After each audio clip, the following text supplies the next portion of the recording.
Hello, ladies and gents. We are live. Let me get the overlay up. We're just skipping the Twitter segment to start this game. I just want to have a nice old chat. Let me just... I've got to get League Pass up. So yeah, just say hello if you've just gotten here. I hope you're all doing nice and well. We have a big game on our hands today. And by big, I mean like monumental. This is such an important game.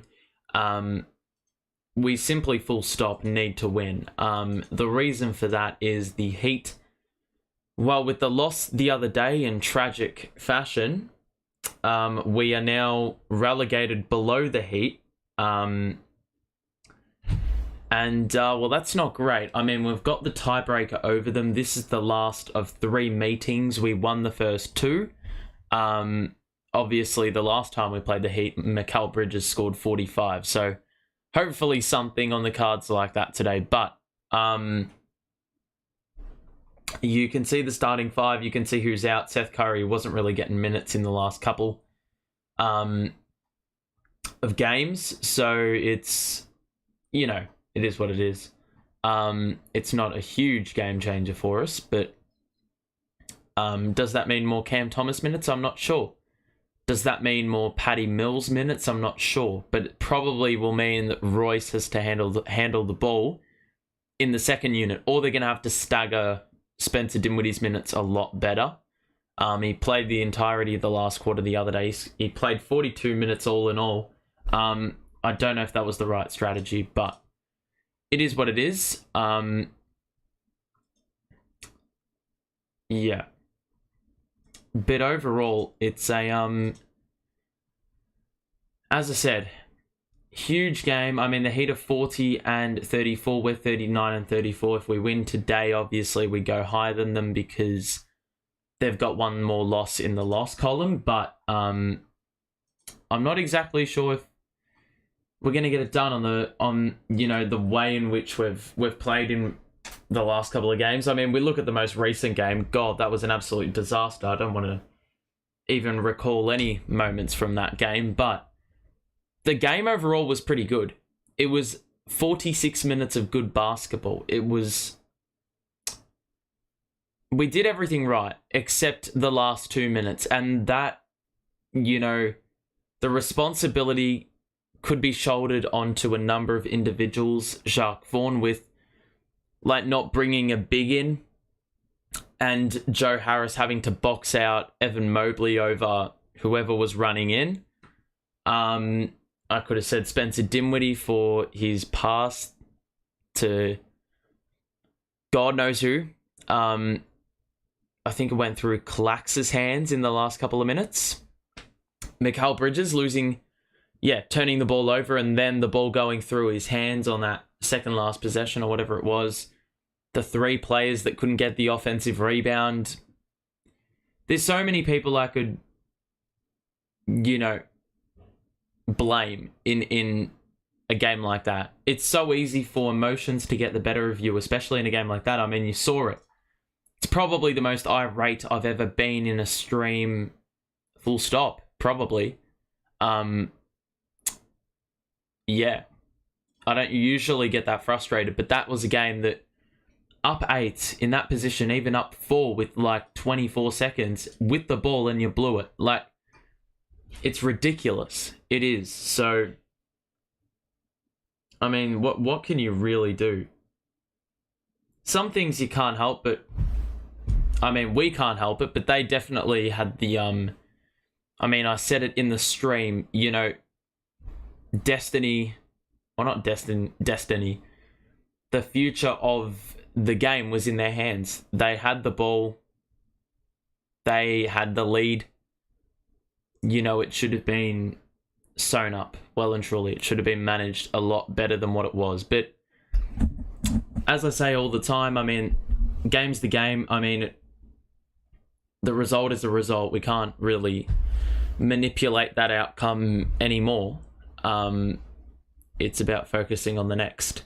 And today is, well, we've got to focus on the next because, as I said, this is a game of high importance. You can't really get too stuck up in the last game. You know, being in your feelings about the last game. Like, you've got to just put that behind you and keep moving forward. Let's have a look at what chat is saying. I think the Nets are winning this embarrassment along should be enough to win this game. I mean, it was an embarrassing loss. The game, like, our performance, as far as I'm concerned, was good, but it was the ending which was embarrassing. We better respond. Thursday was such an embarrassment. As I said, the embarrassing thing was the last 2 minutes. But, like, if we think about the game itself, there was a lot of good to extract. Until the final 2 minutes. Like, we found ourselves facing a deficit a couple times. We came back. We responded. We were defensively putting them on clamps.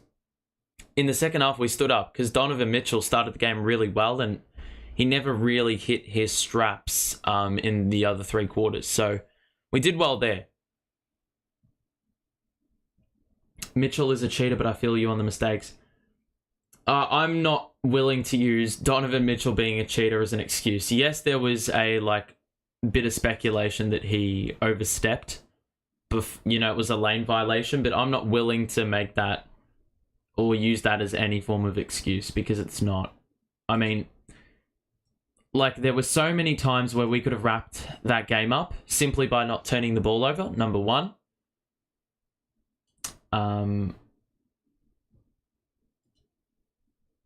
Or number two. Yeah, he did the same. The same lane violation. Yeah, he did. I mean, yeah, I'm not willing to make judgments on that because I don't know the game well enough. It's not they made so many mistakes, but they won. If we just looked after the basketball, time managed better. Even Donovan Mitchell missing the free throw. We had 3 players with their hands on the ball on a rebound. That is... Yeah. I mean, nothing more said. That should have been locked up. That rebound should have been locked up.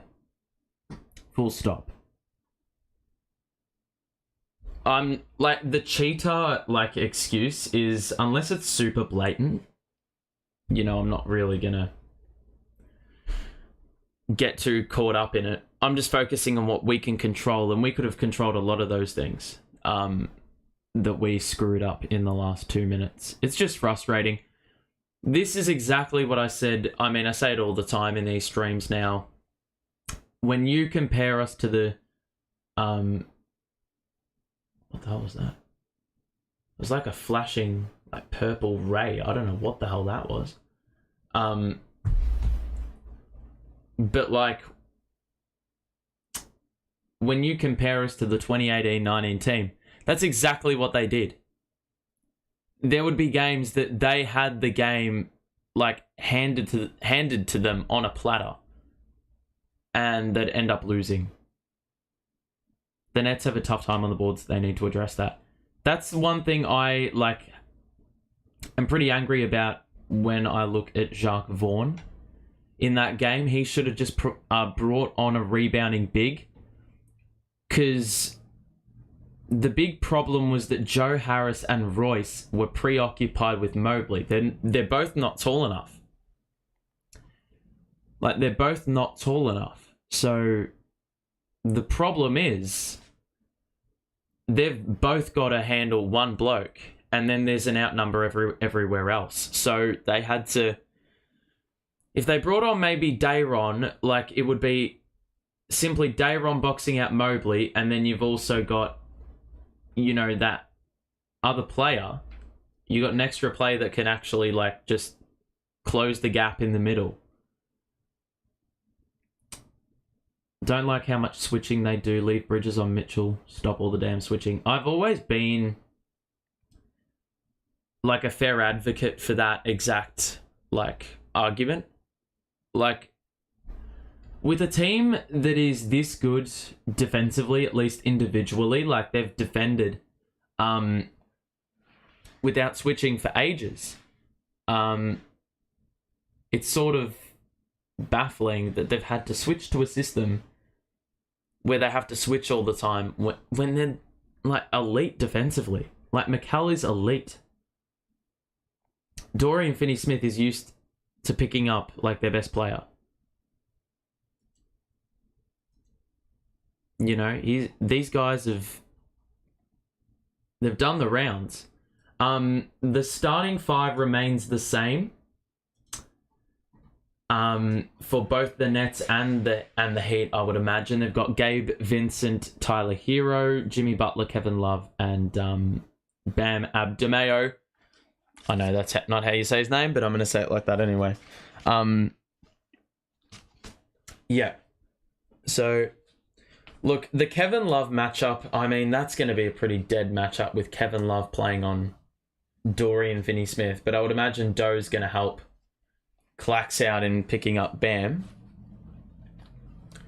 I would suspect, but that's just all speculation from me. Can I actually just get this tightened? This is not really that convenient. An elite defender, no need to keep switching, run man to man and fight over screens. Yeah. Like, yeah, they're way too good. Way too good. Way too good to just be taking shortcuts. I know it's not a shortcut, but you get what I'm saying. I want a response, though. That's simply what I want, because after a loss like that has really got to, like, create a stab wound, because that seriously hurt. Bridges for 3, that is an air ball. That's a lovely start. Alrighty, the Heat into a set. It is Bam now in the post on Spence. The kick out to Kevin Love. Back to Bam. Scores the 2, uncontested. That's way too easy. I don't know what we were doing on that first possession there, but let's see how we go. Yeah, Cam Johnson. The high screen comes by Clax. Johnson into the paint. The kick out at Dinwiddie was partially deflected. It got to Dinwiddie. Johnson is an open 3 in the wing. That's off, back iron. The rebound by the Heat. Cam Johnson was crap the other day, so I'm hoping he can find his shooting stroke in this one. Butler into the paint. Gee, that's a fucking ropes foul already. What do you want Spence to do there? Would have thought that Spence had stayed vertical on that one and Clax was over there for the help, but they're going to blow the whistle and it'll be 2 shots for Jimmy Butler at the free throw line. He's averaging nearly 29 a game in the last 9, so he's on a bit of a tear at the moment. 43% from 3 in that time as well. Which is, I mean, that's probably why the Heat have been winning games. I mean, if Jimmy Butler's scoring 3s, then something is seriously off center. And in a positive way for the Heat. So Butler makes 1 of 2 at the line, and we've got the Nets bringing it up through Spencer Dinwiddie. He's going to look for McCall. He's not going to get it there. Now he is. 1-on-1 with Vincent after they switch. McCall on an ISO. Possession. Got rid of Vincent. It's going to be a block on Vincent. It is going to be 2 shots for Mikal Bridges. So I like the aggressiveness, especially with a mismatch like that. I mean,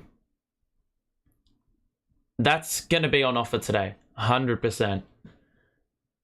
Especially if McCall is using his long strides and definitely driving at a higher tendency. The first free throw is off. Rattles out. So that's the first one off. McCall is averaging 26 a game for the last 18 games with the Nets. That is 8th in the East, which is quite impressive given a pretty intense role change, I would have to say. Bam's going to bring it up. And Johnson reads the pass. I don't know why Bam even passed it. Johnson with the throwdown for 2.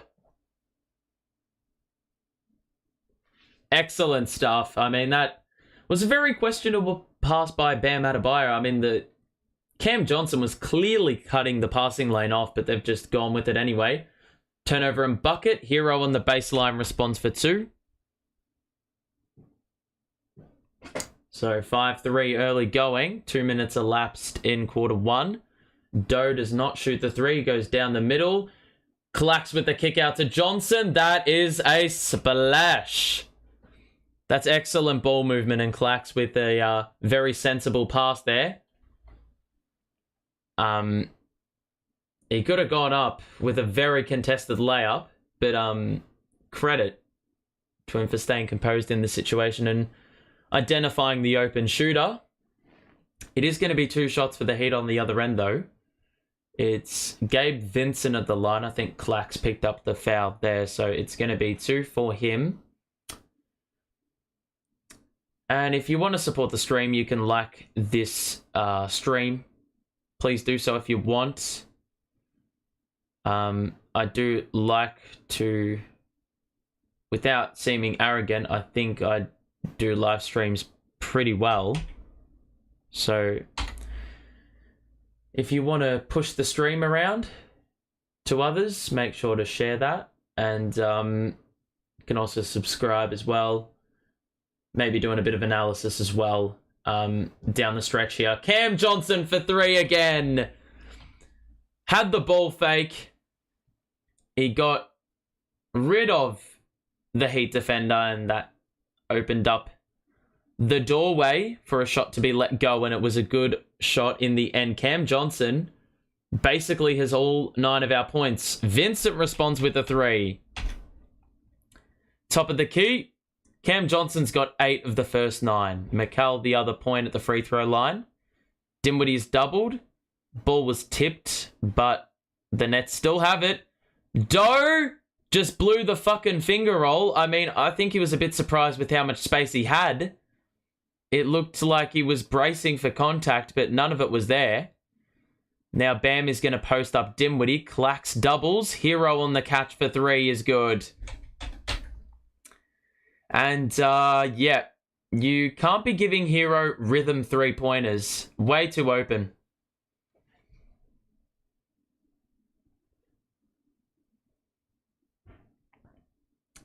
Dinwiddie. Is he going to respond with a 3? That is well off. To the left. Heat get it ahead to Jimmy Butler, who's got Cam Johnson on him on the wing. The screen's going to arrive by Bam. He doesn't use it. He goes baseline. The block by Clacks. And the Heat will have 13 to shoot. You like the assertiveness by the Heat. You equally like the defensive awareness by Clacks to be well aware of Jimmy Butler's, well, threatening nature in the paint. I mean, he's pretty potent in there. Just like right now. Oh, shit. That was a bit of a nasty fall by Doe, but he was able to break his fall. He just basically jumped and... Oh,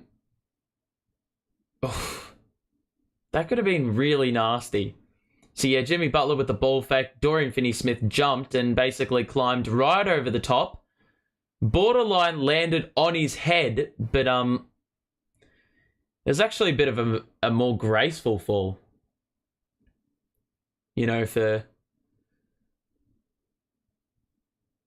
You know, if we're talking about falls like that, that seemed a lot more graceful. Yeah, that was like a little bit of an aerial flip, if anything. So Butler makes 1 of 2.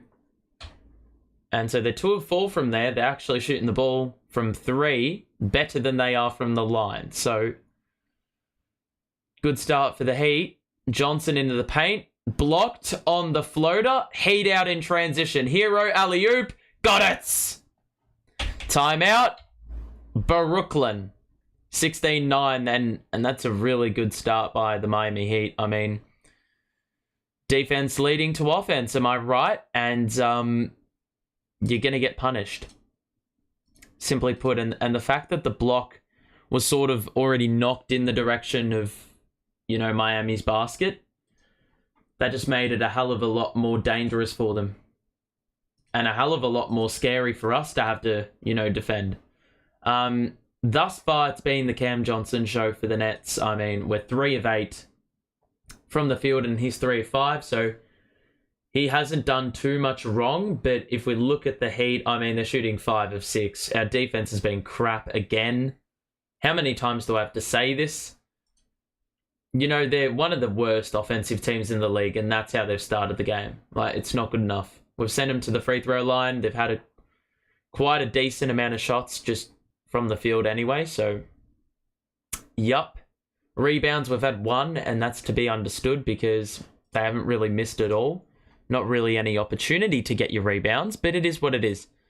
If you are enjoying thus far, make sure to show your support. And if you want to share this around, make sure to do so.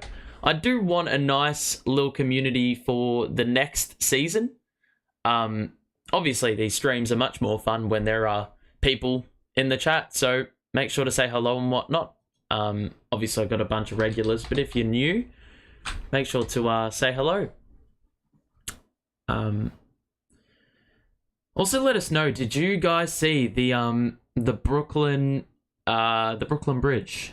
That series on YouTube. It's a great series. I mean, it's probably one of the best things done by the org or a basketball organization in the league. I mean, I obviously could be very misinformed, but no, it's really it's pretty good shit. Pretty good shit what they do over there. Honestly, probably like my dream job, I reckon. Like just being able to record video footage and do photography for sports games. That's probably my ideal world, I do think. We're about to return from the timeout, though. Oh, yeah. Have you guys seen also the Ben Simmons diagnosis? I mean, not that he's really existed for the last 2 months or whatever it was. But now it's, yeah, now he's basically done for the year. Is there any Nets YouTubers you want to collab with? I don't really, like, I know there's certain groups. Nets Kingdom is the biggest one, of course. Blue guys have a podcast. There's a couple other guys that do things here and there. Locked on Nets is another podcast, but there's not really any out-and-out YouTube channels. It's more podcast kind of stuff. I would be open to something like that. Doe in the paint? Oh, please shoot it. For the love of God, that is deep. He misses, but Clax chases up the board. No, he doesn't. The ball was doing anything but trying to actually stay in the field of play. Nets Republic. Yeah. Oh, yeah, Nets Republic's another one. Yeah, there's plenty. There's plenty around. I think I'm the only one that does a watch-along kind of thing, though. I'm surprised there's not more people in chat for this sort of stuff. But I guess if you got access to the game, there's no incentive. Well done by Clax, who knocks it out of play as Hero was trying to feed Bam in the post. It is going to be a reset. No, it's not a reset. 6 seconds to shoot. Royce is coming into the game for the first time tonight.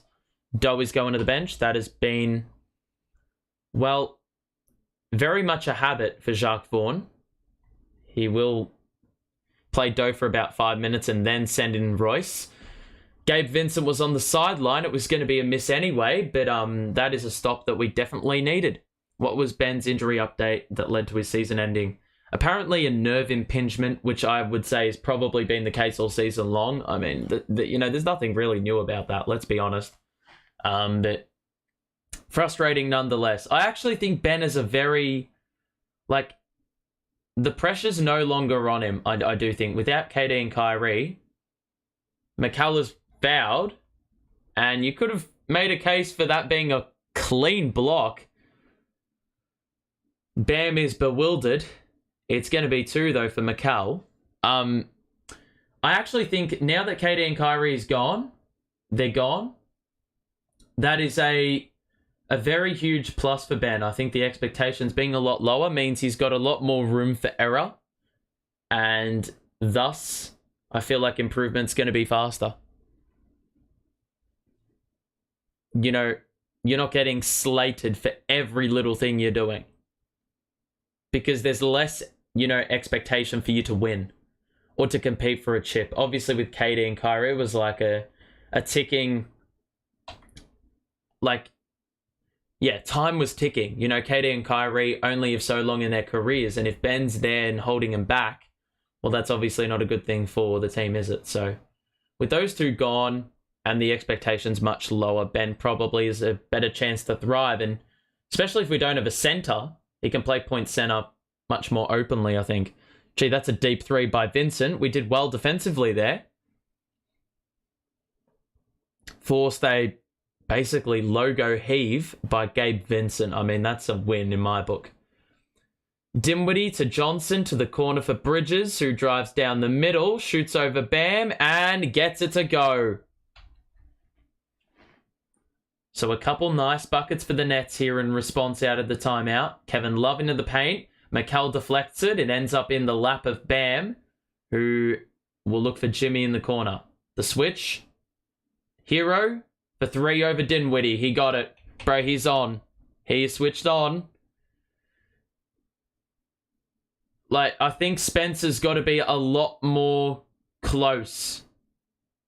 A lot closer on that closeout, because there's way too much room there. You can't be allowing him to get those rhythm three-pointers. Royce, that pass is out of play. The Heat are screaming for a double tip. But it's going to be Nets ball on the baseline with 5 to shoot. Do you think he wants to stay with the Nets? I can never tell. Well, that's the thing. I can't tell as much as you can't tell. So I'm not going to make any speculative comments about that, because I don't know. Cam, Clax the push shot is good. Really think we need to maximize that more, because he's improved his craft in there, so there's going to be plenty of opportunity there. Some teams will underestimate Clax for what he can do. Jimmy Butler just bounced that out of play off his leg. No arguments there, and it's going to be Nets ball with 4:53 to play. But yeah, I mean, I preach this all the time on the channel. I'm not making comments about stuff that is speculative, because that's all it is. We don't actually know the truth. And it's just spreading misinformation when, quite honestly, it shouldn't matter. Oh my god, Dayron, you fucking legend. Dayron, I don't know. Sorry, I completely trailed off with the previous thing I was talking about, but Dayron first with the kick out after the defense collapsed. Jimmy Butler was on Dayron, so he kicked it out to Bridges in the corner. The three was off. Dayron was there, and he got it to go, plus the foul, which he now converts. So it's a 1-point game after we were down by as much as 7 a couple of minutes ago. A nice little run by the Nets here to even things out. Kevin Love doesn't shoot the 3. They're playing him at the 5 with Bam on the bench. Strus on the catch. Mikal knows that's his fault. He was one pass away, leaving him wide open. Or one pass away, leaving his man wide open. Told you, Dayron career arc. I literally did a video, oh god. Spence with a very irrational turnover. Highsmith, the kick out of the corner. Strus on the catch, he got it. They can't fucking miss. Why does everyone decide to play a good game against us every single time without failure? Bridges, Royce does not pass into the middle. He then nearly fumbled it out of bounds. Bridges, tightly guarded. He's fouled again by Highsmith. It seemed like they had that one well covered, but it's going to be free throws. So a couple of threes by Strus has sent this back out to 7. I did do a video at the start of the year saying that Dayron was going to break out this season. I mean, better late than never, am I right? But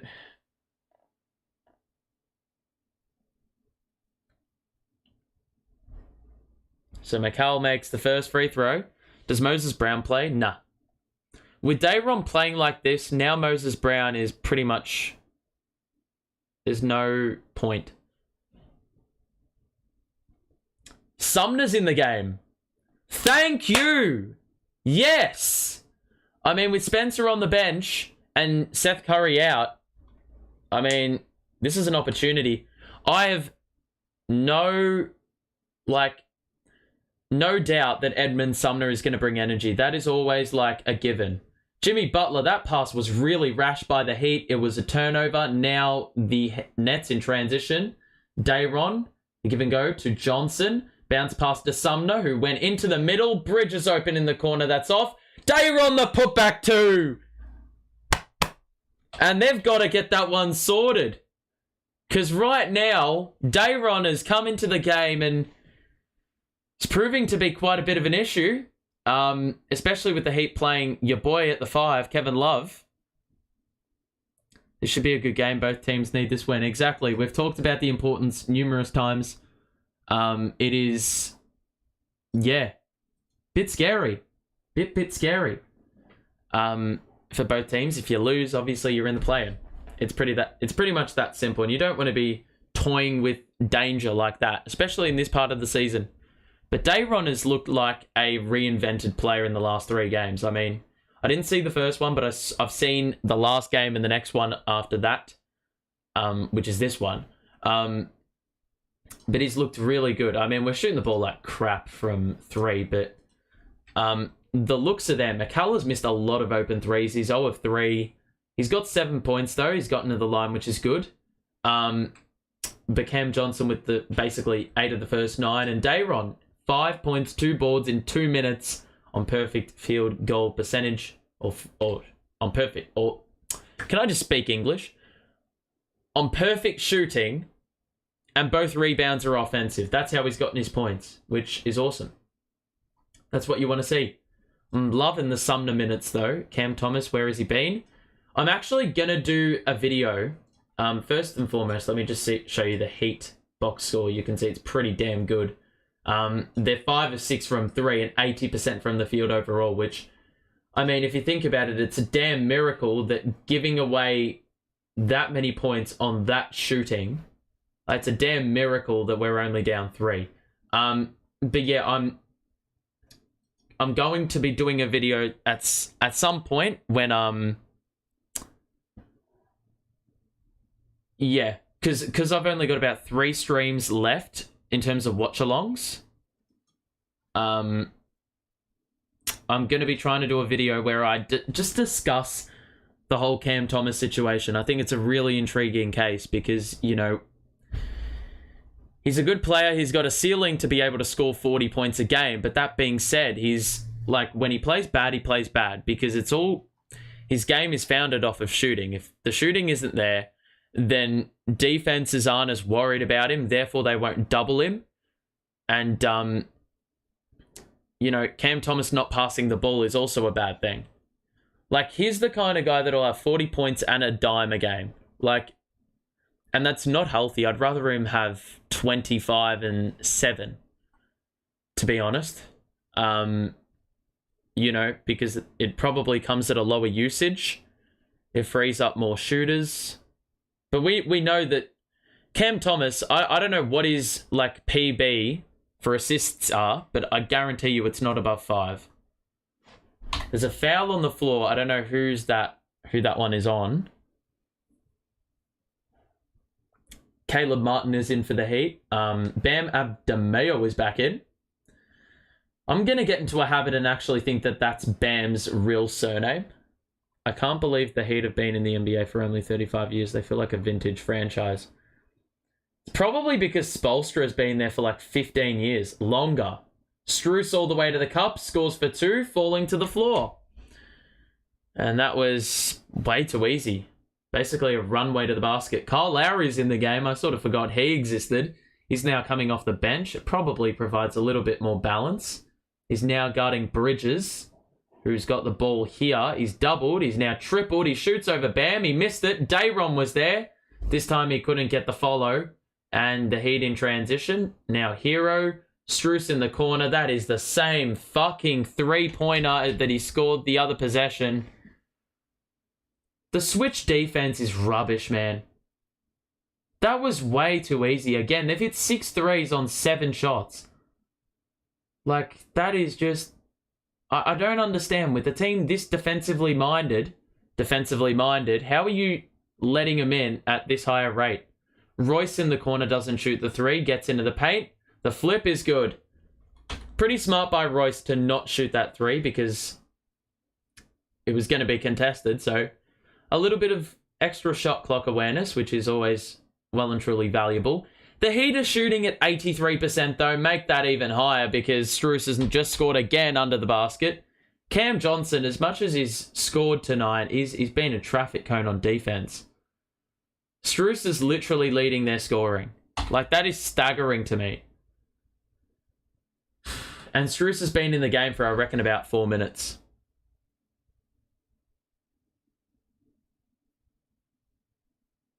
There's got to be work done, though. Like, what is it? 1:37 to play in the first quarter. We've already conceded 32 points. But, as I said, we're not shooting the ball awfully. We're just a tick under 50%. But he averages 2 assists a game. Honestly, yeah, like, check Cam Thomas's game log and see if there's one game he gets more than five assists. And tell me, like, what situation, like, that game was or who they played in that game. Because if he took, like, 15 shots, then I'll give him credit for having more than 5 dimes. But if he had 25 shots to go with 5 dimes, then the ratio of shots to assists, probably not great. And it probably stunts the offense more than anything. So the only thing keeping us in this game at the moment with our poor defense... Oh, there's another fucking layup. You just let Hero dunk the fucking ball.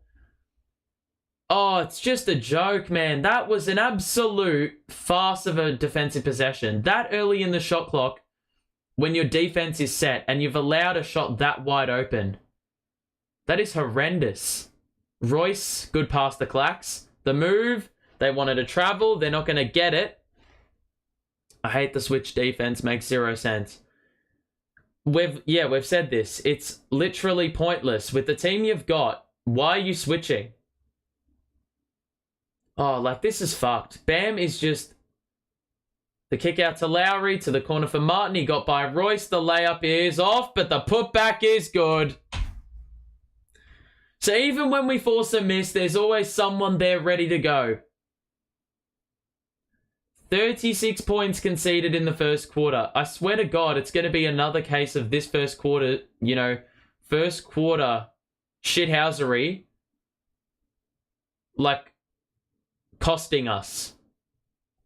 Let me just hold the shot clock a little bit so I can realign it. Joe was getting ready to check in, but he's going to go back to the bench. The Heat will hold with a 3-second difference between shot and game. Hero, the screen will arrive by Bam.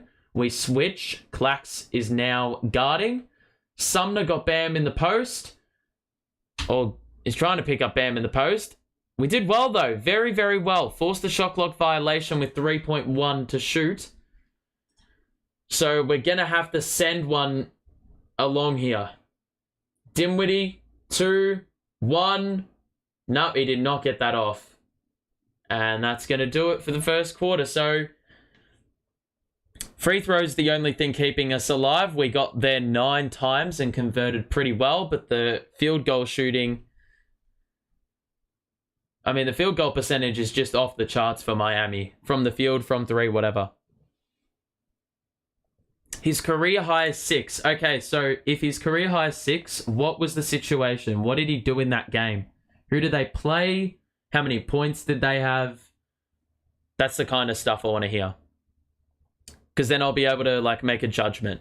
Even so, if his career high is 6, I guarantee his second highest is 5.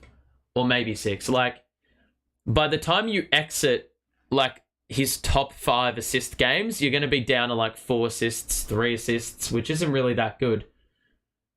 Especially for a player that needs high usage. His defensive rating is also atrocious. Yeah, I mean...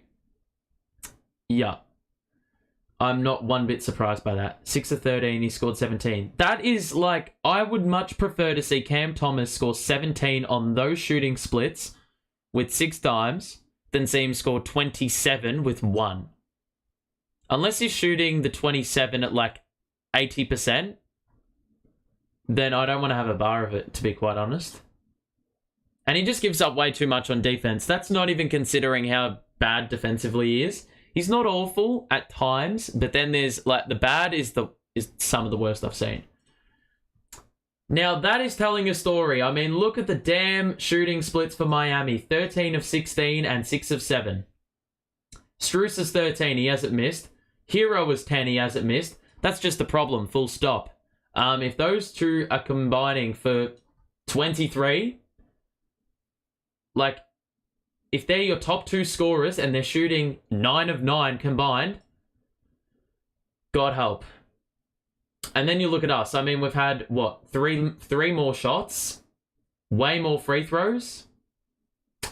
It's not happening for me, though. Clax has been alright. Bridges has been good, but his shooting is hella inefficient. He's gotten to the line a lot. Cam Johnson was good early, but his defense has been very suspect. I'm liking the Sumner minutes, but I do want to see a bit more from... Well, I want to see Joe actually perform today, and I do want to see some Utah minutes as well, but because like Utah's minutes the other day were really valuable. Like in the back end of the third quarter, start of the fourth, that's when we made our move. Like he should have been playing a lot longer in that game. He's not on the court right now. We're running with Joe. Martin to Bam. The hook shot is good, and the lead is out to double figures for the first time tonight. I don't think it's been an offensive rebounding problem today, James. I think they've only had 2 second chance points, so it's not the issue. It's just the fact that we cannot defend for our life. Sumner going to drive on Hero. Hero does well. Sumner kicks it out to Dinwiddie to the corner for Joe on the catch. That's short. Rebound, Lowry. It just would start with getting some stops, like... Simply put, that is another fucking backdoor cut. Or not a backdoor cut, it's the same kind of cut though. Down the middle, the defender is like half asleep. Sumner for 3 in the corner, that's good. And I tell you what, Sumner, for the low volume three-point shooter he's not that bad. It's when he takes like 5 or more that he's a bit ropes. Bam... I don't know what the answer is at the moment because they're just getting everything they want. You may need to double Bam. Who would I leave open? Probably Martin or maybe Lowry. Dinwiddie blew the layup so badly. Clax got the board, the foul, and he got it to go. Lowry was trying to wrap him up. He didn't, do business there. He kept the arms free, and so Clax was able to get that one up and in. It was difficult, but he was able to do it nonetheless, and it's going to be 1 free throw at the line for Clax. Bridges on Hero and DFS on Butler, or vice versa. I'm not going to dispute that. I think that's a pretty good idea, to be honest. I don't know who Mikal was on early in this game, but like right now, Strus's off-ball movement is such a problem. And I don't know what you do. If anything, I would switch the off-ball movement, not the movement on the ball, which is what we're doing right now. Sumner with the active hands, he knocks it out of play. Utah is in the game, so I'm a very big advocate for this lineup. We've got Spencer and Clax, the 2 from the starting 5, and then we've got Utah, Sumner, and Joe Harris. So the defense will be a bit crap. Hero misses the 3, though, so there you go. That's a good starting point. We need to build off this now. It's got a bit of everything. Got some high-energy players. We've got facilitators. We've got shooters. Dinwiddie is going to the line. He could not get the roll, but it's going to be 2 shots. They can defend, but Jacques Vaughn is putting them in bad situations. This is a coaching problem. I mean, yeah, you could say a lot of things. Like, the backdoor cuts, I mean, I don't know if that's saying more about Strus's off-ball movement or it's saying more about Royce being incapable at running. Like, he's got no pace. I don't know if, which one it is, but it's getting exposed nonetheless. Dinwiddie goes 1 of 2. He was short on the second. It is the Heat bringing it up 7. They were up 8 at quarter time. The Heat are shooting lights out. Good defense by Joe, but he fucking... Well, I thought he actually fouled on the shot. It's going to be a foul on the floor. It happened long before the shot. The gather. I think he definitely got fouled on the upward motion, but I think there was a foul prior to that as well. So you got to call what happens first.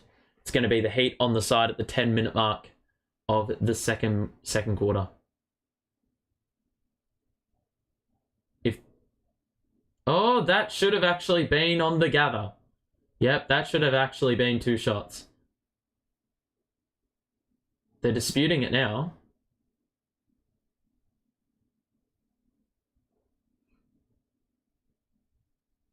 Yeah. So now he's got free throws. I would say that's a fair call. Wait, but the foul's on Sumner, so who the fuck... What's going on? Because Joe was the guy guarding Hero. How is that a foul on Sumner? Sumner's not even fucking close. What the fuck? How was Sumner picked up the foul for that? That is clearly a Joe foul. What do you mean? Hero makes both. How was Sumner picked up a foul for that? He's like 3 meters away from the ball carrier. So Sumner going to drive and kick out a Clax, who cannot shoot threes, unfortunately. So he's going to hand it to Dinwiddie, who gets into the paint and does a little bit of a twirl. Joe with the pass to Clax. The push shot is short. He knew he missed it, and it's going to be net ball. Well done by Clax, because he just identified straight away that shot was... I mean, you know when you're going to make some and you're going to miss some. Based off release, sometimes it feels good or bad. Sumner, that is a well-worked play by the Nets there. Sumner with the pass out. Joe ended up with it, and he identified that Sumner had a little bit of breathing room under the basket, and he shielded the ball well on the catch. So Bam to Martin, picked up by Joe. He's going to cross him up. Layup is off. The rebound by Clax is off. Oh my God. And they get another crack. Strus is open again. For fuck's sake, Clax. Man, of all times to fuck up a defensive rebounding, that was the time. And then Sumner threw it away, deflected off hands, and now Hero on the catch for 3. That's short. Lucky. Dinwiddie.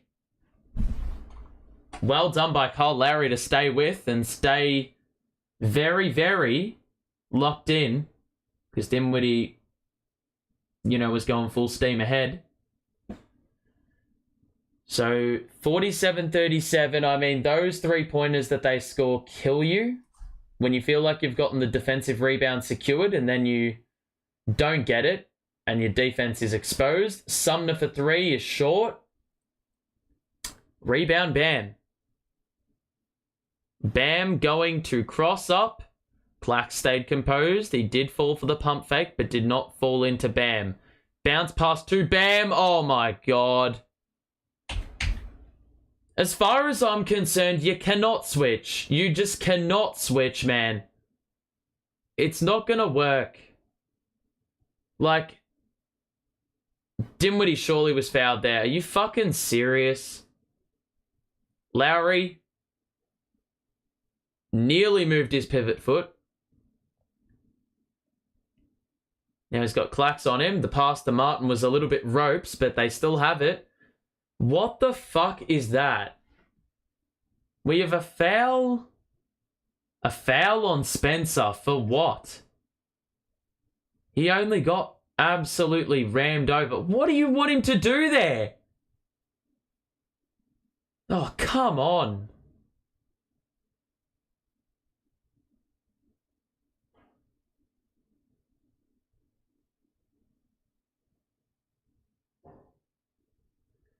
The defense just has to lift. I mean, you've scored or conceded nearly 50 in under 17 minutes of basketball.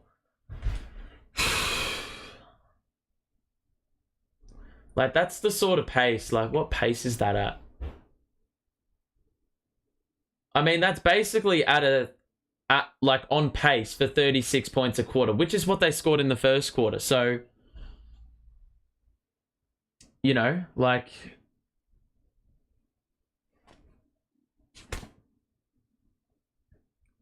we're not even like playing badly offensively. It's the fucking defense that sucks. As long as this defense doesn't improve, like, we're losing. Because we're on pace to concede about 140.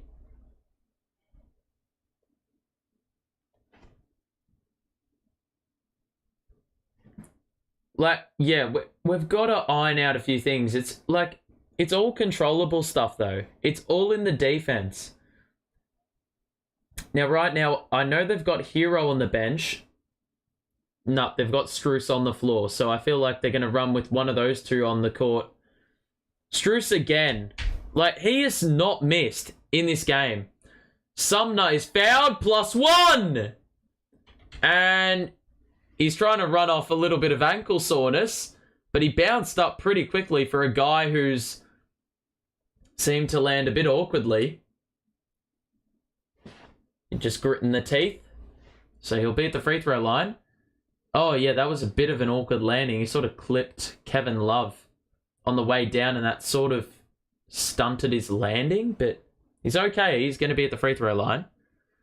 It's those Struce threes that suck. Yeah, it is. It's just... It's always, like, one of my biggest pet peeves, if that's the way you want to put it, is when we give up an offensive board and we've committed to offense, and so there's wide open three-point shooters everywhere. Like, that is one of my biggest pet peeves watching this Nets team. Dayron just jumped. Jimmy Butler, that's far too easy again. Like, for God's sake, man. Dayron, it's a foul. Lowry is a bit confused. He has absolutely no clue how that's a foul, but it's going to be Lowry who picks it up, and Dayron is the victim on that one. Doe is back in the game. So that means that Utah has gone to the bench. He basically was non-existent in those minutes that he was on. Oh, that is lucky. Joe. Wow. Joe for 3. That wasn't a convincing 3 by any stretch because he ball faked. So the rhythm wasn't there, but he did well. Sumner, bro. Oh my God. I respect him trying and being a little bit more aggressive, but oh God. Doe for 3, brick. Could build a brick shithouse if you wanted to with all those Doe 3-pointers missed. It's disgusting watching Doe shoot threes, man. Lead is a dozen for Miami. Butler into the paint. He stopped. The layup is off. The rebound nearly for Lowry. He's doing a bit of complaining. Meanwhile, the Nets in transition. Doe! Big dunk!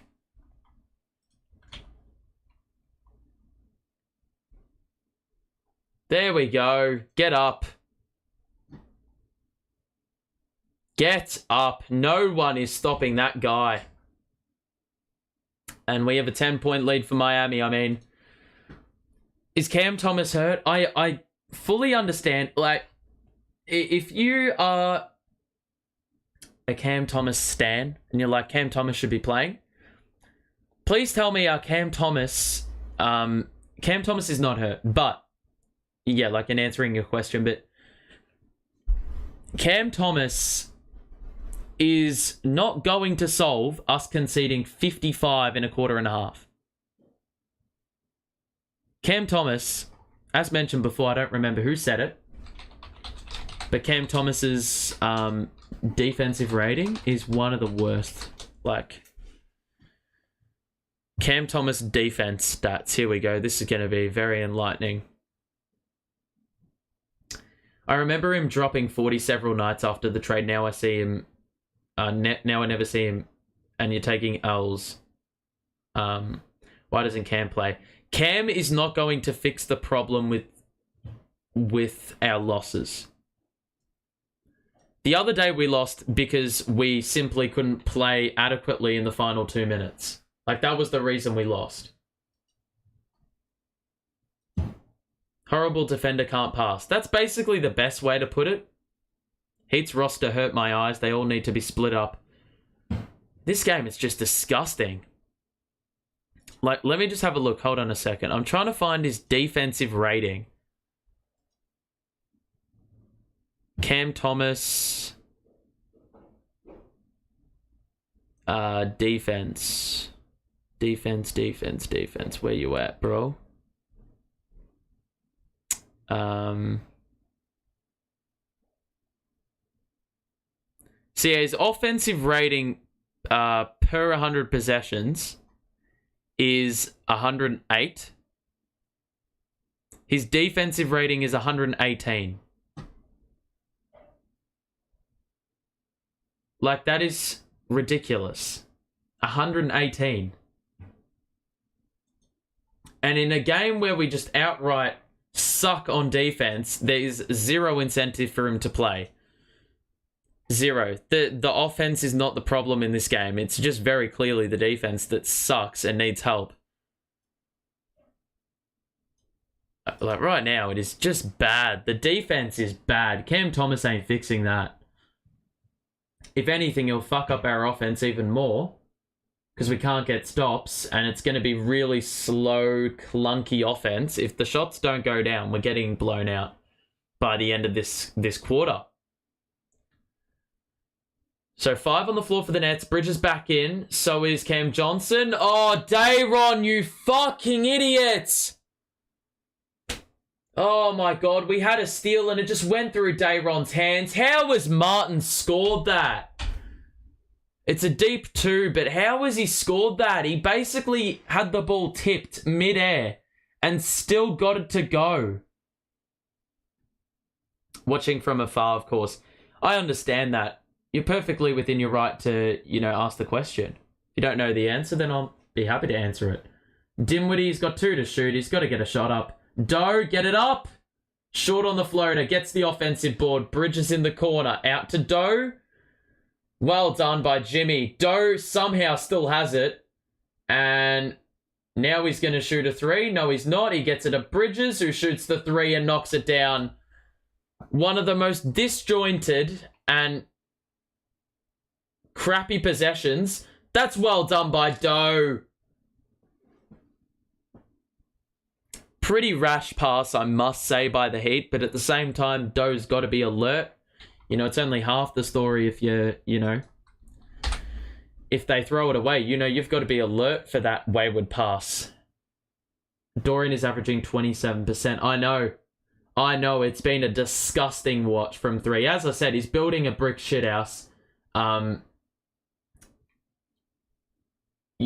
all those misses. And it's a 5-star one as well.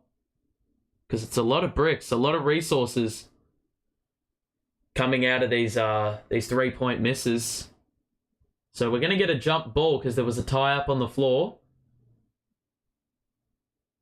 It would be great if we could close out this half pretty adequately. Doe does not win the tip. The Heat now have another possession. It's those little things where you think you have the steal, then you don't.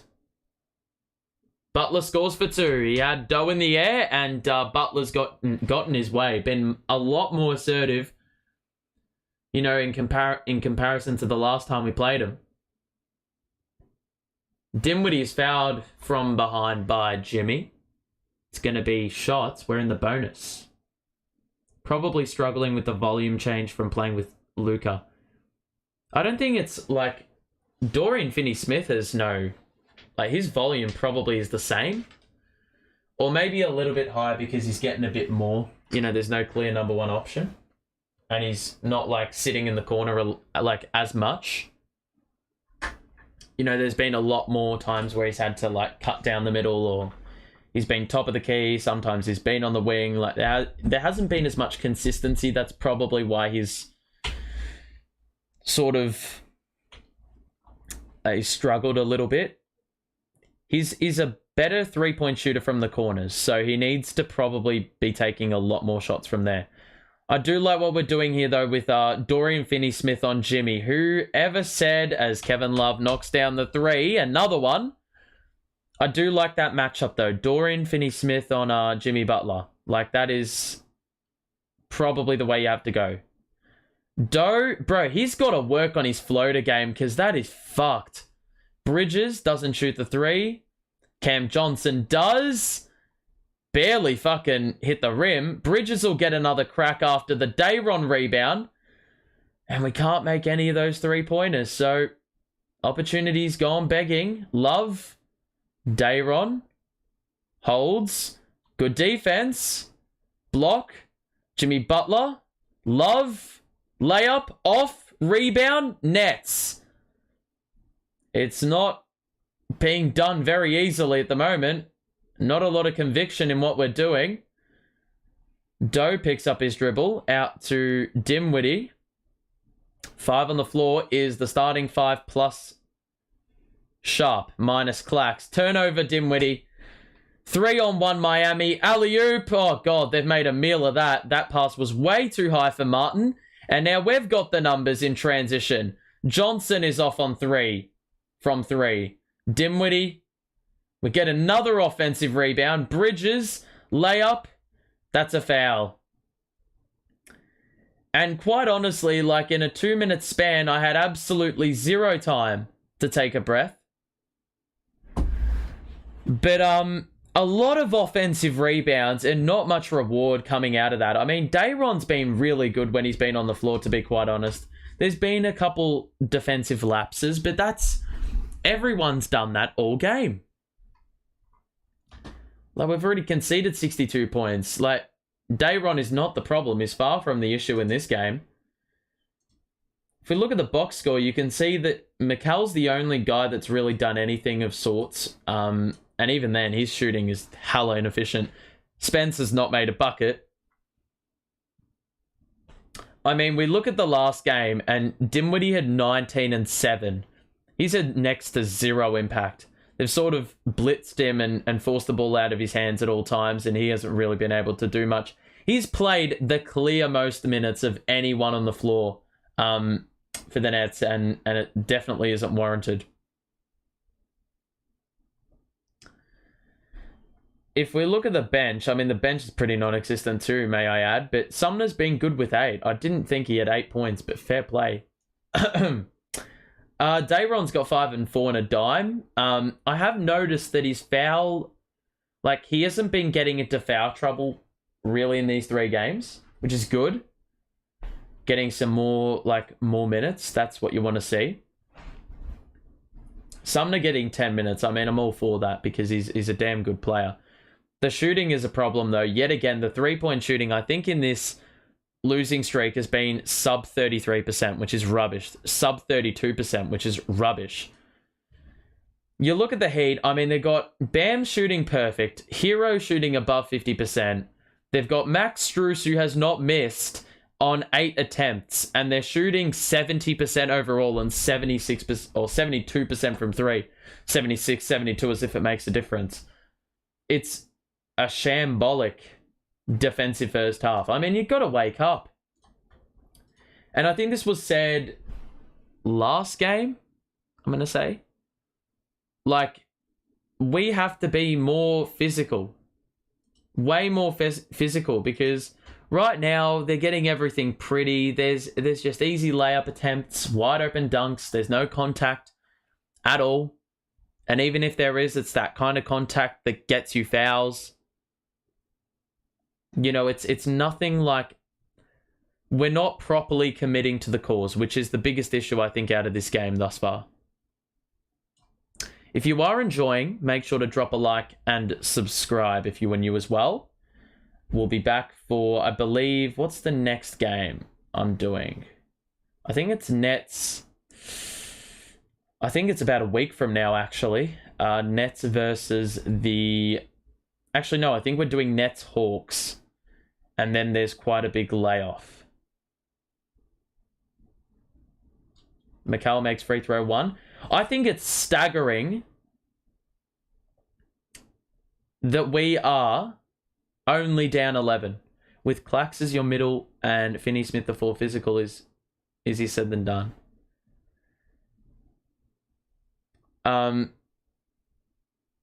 Look, Clax isn't the most physical body. Like, he's not the most physical player, should I say. Doe is like, he's filled out. Like, he's not skinny. Everything should be difficult. There's a foul on the floor. What on earth is that for? A fucking 3-second violation. Or it's a foul. I don't know what's going on here.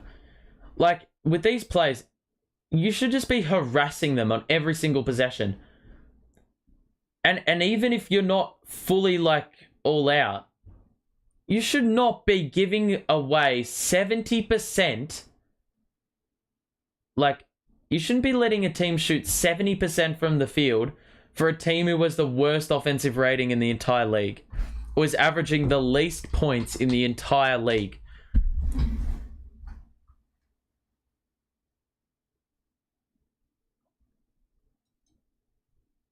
What the fuck? They're reviewing a play for off-ball timing. What the fuck's the foul for? Spence is complaining as per usual. What a surprise. But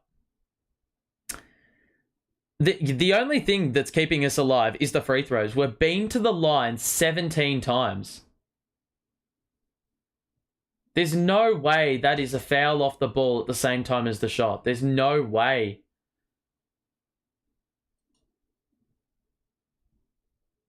How is that off the ball? What the fuck is that bullshit? How is this different to any other foul off the ball?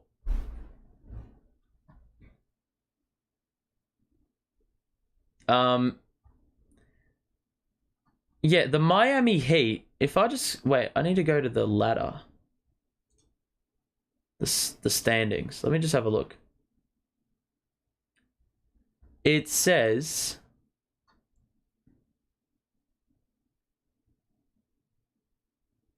Yeah, thank God it wasn't a continuation. That would have been a load of bollocks if that happened. Points per game. The Heat are the worst in the conference. They're the worst in the whole league. They've averaged the least points in the entire league with 109 all season. It's not a small sample either. And look at them. They've got 62. They've got 20 from Strus. How is this even possible? Spencer's got 3 fouls, by the way. Royce is back in. He's barely played in the first half. And rightfully so. He's been a traffic cone on defense. He guards 7-footers better than he guards 6'4" players.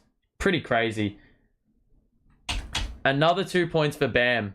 Like, they are just doing so well at manipulating our positioning. We collapse the paint. There's always extra bodies there. Just identifying that there's going to be an open look because we've all committed to the other shooter. McCall, the no look to Cam. That was an excellent find. And he knocks down the 3. That's a great look by McCall. I tell you what, that no look just opened up the floor tremendously. Hero the kick out to the corner for Vincent. The 3 is an air ball. Oh, you cannot be serious! Oh, that is an absolute backbreaker.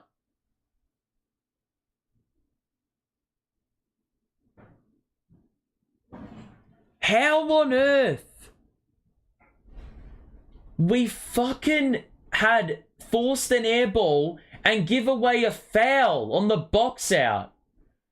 Lucky we forced a miss there with Bam, but we're doing it to ourselves. Royce for 3 on the catch is good. The lead has been sliced in about 20 seconds.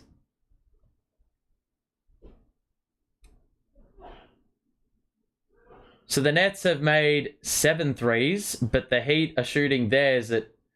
Well, they've made 8, and they're shooting it at 67%. Strus... Oh, this is a fucking joke. What the fuck did this guy have pre-game? Did he take performance-enhancing drugs? Seriously, mate. This is ridiculous. He is literally not missed. He's got 23 in the half, bro. Johnson again is open in the corner on the weak side and he knocks it down in response.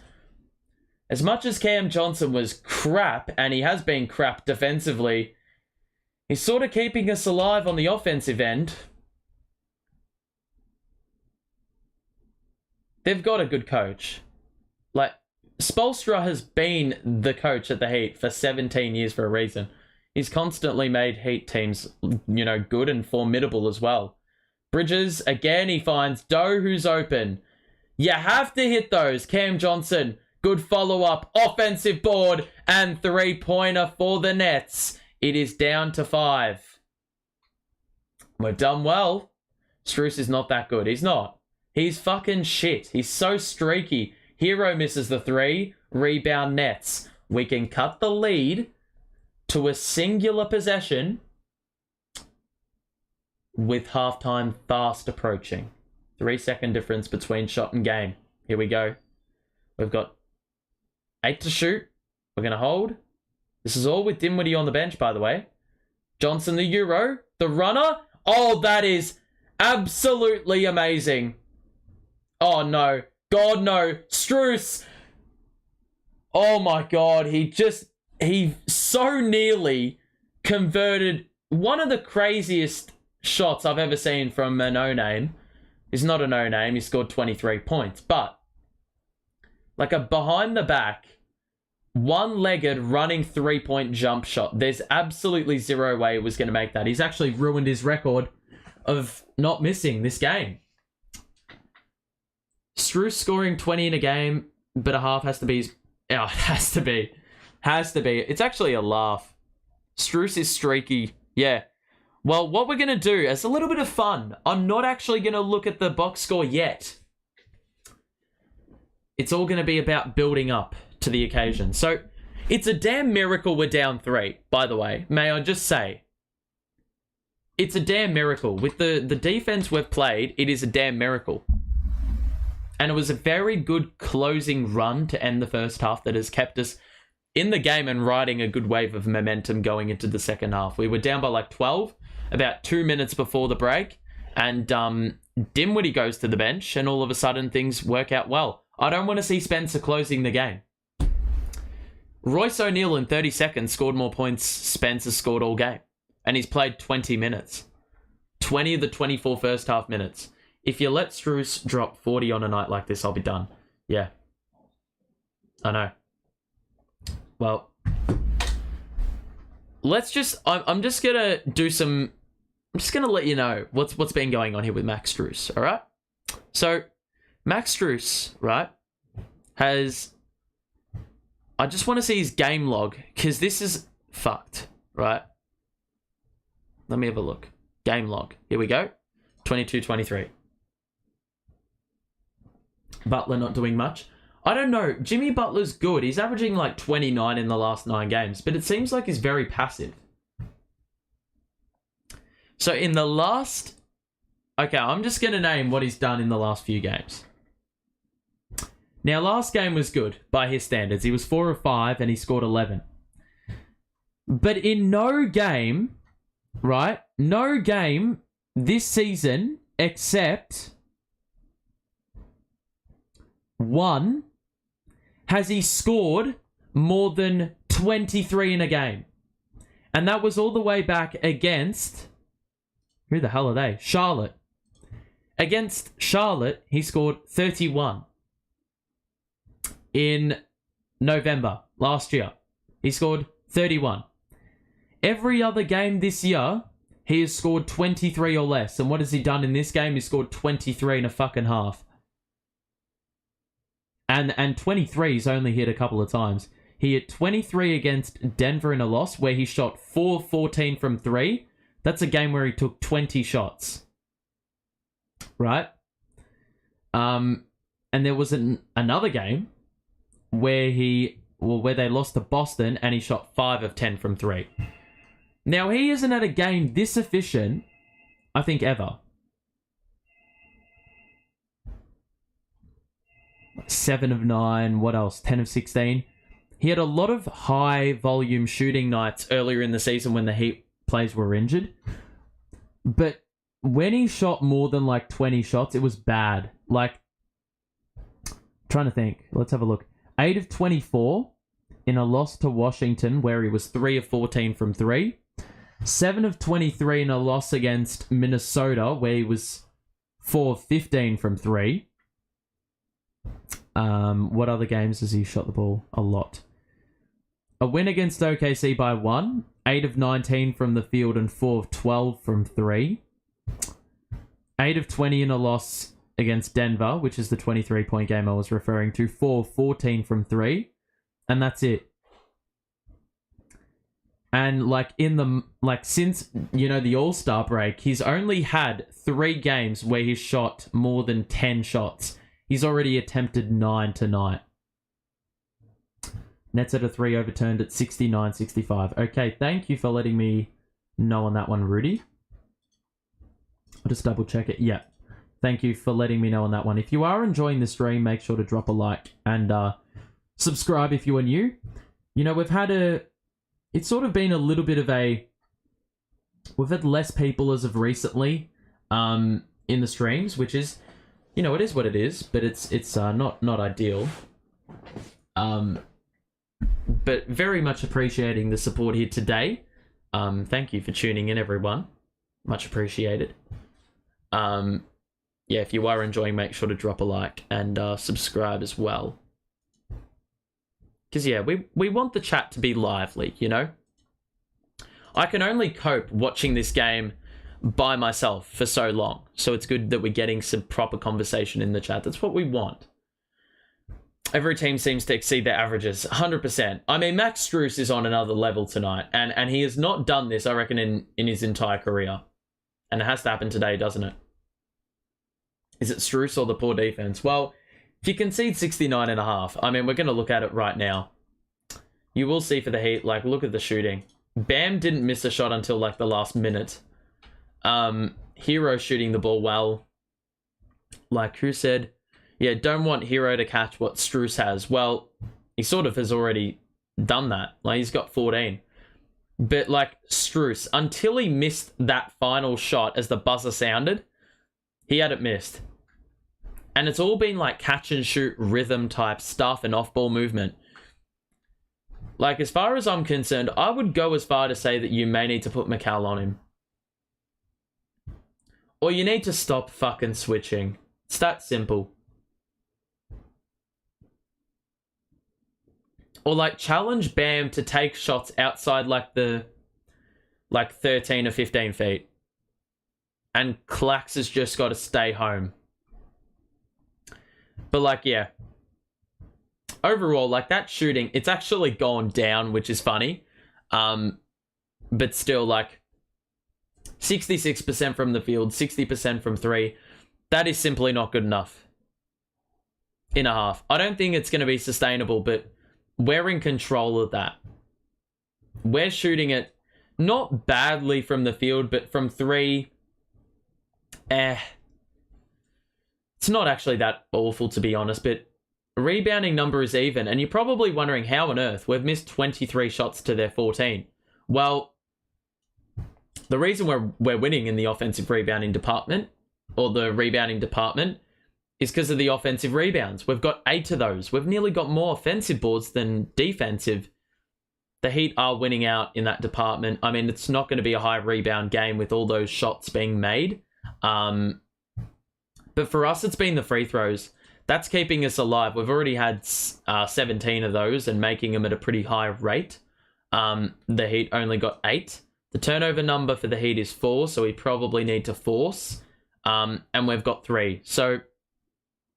what you're getting from these stats is it's a very high, fast-paced game in open play, but there are plenty of whistles being blown because of that pace, and your defense isn't being set, and you want to make these guys earn it at the free throw line. So we've done well, especially when the shots aren't falling, to, hang around because of our assertiveness in getting to the basket.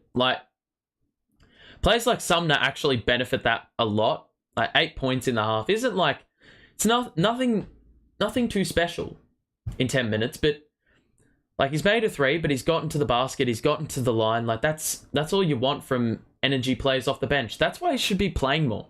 Dayron's been really good. 5 points, 4 boards in 8 minutes. He's got 4 offensive rebounds. He hasn't had 1 defensive rebound. So he's done really good at recycling opportunities, and he's been good at passing as well, and finding the open shooter. And then it's a different story whether they knock him down. But, you know, there's a little, like, as much as we've played bad defensively, I do still think we could have been up at halftime. You know, if you think about those little opportunities where we had our hands on the ball for the steal and then it just fumbled out, or we couldn't get the offensive rebound or defensive rebound, and the Heat were able to score 3 wide open because we didn't expect to fuck up the rebound so bad, you know. Royce has been really good, like, in the sense that, like, his first 9 minutes were pretty poor because his defense was wacko. But, like, that offense is exactly what we needed at the back end of the half. There's been quite a few open threes. Spence, I mean, I'm sorry. I mean, he's played the most minutes of any net, and it has been unwarranted. He's 0 of 5. He's had 4 dimes. He's had more fouls than any other player. He scored 3. He's really stunted our offense, if I'm going to be quite honest. I can't be quite offense. He's had 2 turnovers. He's a team worst -9. Like, that's not going to do it for me. For a guy who's played the most minutes, he can't be playing 19 minutes in the second half. Cam Johnson has been really good. Like, his catch and shoot threes are good. It's a great response by him, a guy who just could not score the basketball for his life in the first half, or in the whole game, last game, when we needed him. And McCall, he's only taken 7 shots. Not shooting it well, so I'm looking for the efficiency to go up. The good thing is he's already been to the line 10 times. So that's gotten him the 14 points. And it's good to see that even when the shot isn't falling, he's just finding a way to get it done. And sort of, you know, keep the scoreboard ticking without the, you know, the clock actually moving. In a game where you're trailing, that is so important. I do want to see Doe play better, though. In terms of being more physical with Jimmy Butler, I do acknowledge Jimmy has really done nothing, but I feel like Jimmy may get into his element in the second half, and, you know, at that point, Doe's going to have to be really physical. Really physical. And he had a couple, like, shots at the rim. They were, like, floaters or push shots or layups, which he just blew. Like, they are shots that you should be making. If you're, like, trying to shoot those, like, 3 or 4 times a game, let alone in a half like he has done here, he's got to be making those at a higher rate. Like, you should have converted maybe two more of those. I believe Spence will pick it up. Spence is always, like, the kind of guy that'll play, it'll be a tale of 2 halves with him. Like, last game he had 19 and 7 dimes in the first half. Sort of went missing in the second half, I mean, on the offensive side. You know, Jimmy's going to heat up right when they need him. He definitely ain't scared. That's what I'm saying. Doe is going to need to be ready to be physical and face that, you know, that challenge head on. I like Dinwiddie. He's just not really a traditional point guard. He's a shooting guard / point guard. It's a really tough debate with Spence because, he's had some games where he is passing the ball exceptionally well. But then, like, you know, sometimes he just looks completely lost. He's shooting, like, sometimes, as much as he is good at passing, there's, like, times, especially in the late game, where he just has no game awareness. Excuse me. He's got no game awareness. He just will let the shot clock run down. The offense will be stagnant. It just stunts your momentum. And, yeah, it just basically is a detriment to the offense. So, I mean, there's work to do, but the game will be won on the defensive side. That is simply the answer. Like, there is absolutely no other way to spin it. You know, if we start the second half on the ball defensively, then I do have hope that this game will open right up for us. I mean, it happened in the Cavaliers game. Once we got stops, that's when the game swung in our favour. And it was only when, you know, we started shooting ourselves in the foot, that's when the Cavaliers could break out in transition and the defense was hindered because you couldn't, like, recover from turnovers, like in the areas we turned it over. Without a 40 piece from someone, we always fall short. I prefer to see McCall and Cam Thomas off the leash than solid team losses. Well, look, I think it's a big worry if you need a 40 piece from someone every game to get the victory. I don't think that's going to be the case today. I think there's enough capable players on the floor. I think if we can get like 5 or 6 players in double figures, that'll put us in good stead to get the victory tonight. As for the Heat, I mean, it's pretty simple. You stop Strus, and then you don't let Hero and Jimmy Butler catch fire, you're probably okay. And look after the glass. Because last game we allowed, in the first half, 1 offensive rebound. In the second half, we gave away about 13 offensive boards to JA or Mobley. And ultimately, that's what cost us in the end. Because we couldn't box out on the final possession, the offensive rebounding. So it's going to be a question of how we respond and learn from the mistakes of the game previous. You know? I respect the constant resilience and fight by this team to get back in the game, but it's about, like, games like this show a lot of character. And we've said it time and time again with so many games this season. Given the circumstances, how we respond to earlier game issues. Like in this game, defense has been a problem. If we can respond in the second half, that is a sign of character and character growth. But if we don't, well, then there's an issue there. We know the expectations as well. We've got to live up to the challenge.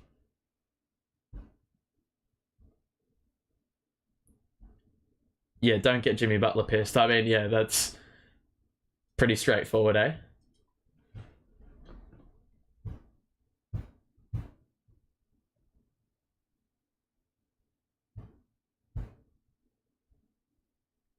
Just having to listen to the assistant coach.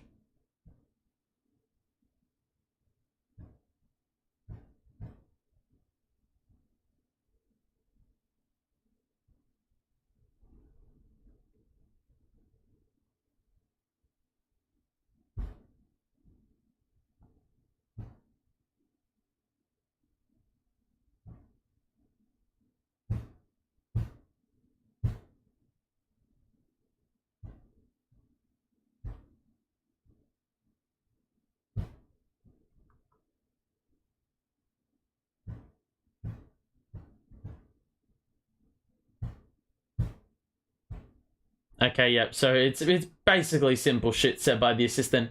We have to aim for 43s. We're at 21 at the moment. That's step 1. We have to play fast. Step 2. And that's going to come from turnovers. That's going to come from getting stops. And number 3 is exactly that. Get stops. Pressure the ball carrier. Make life difficult. It's that simple. It must be tough having a guy on your bench that can get you 40, but he is so fundamentally bad in so many other aspects he can't play. I know. Casuals will say that we're fucking idiots for not playing him, but, like, logistically, especially for a game where you've conceded 70 in the first half, Cam Thomas is not helping you defensively. That is an excellent start. Oh, well. I said that sarcastically because it looked like Bam was going to go up for an uncontested 2, but good response by Clax, and we've got the ball here. Down 4, early going third quarter. Mikal Bridges. Oh, that is an excellent skip pass. Cam Johnson for 3. I know that's not what that gesture means, but 69, 68. Vincent the drive, the acceleration, that's off. Rebound Nets. We can push the pace here. Dimwitty, Bridges, 3 is open. Got it! We have the lead!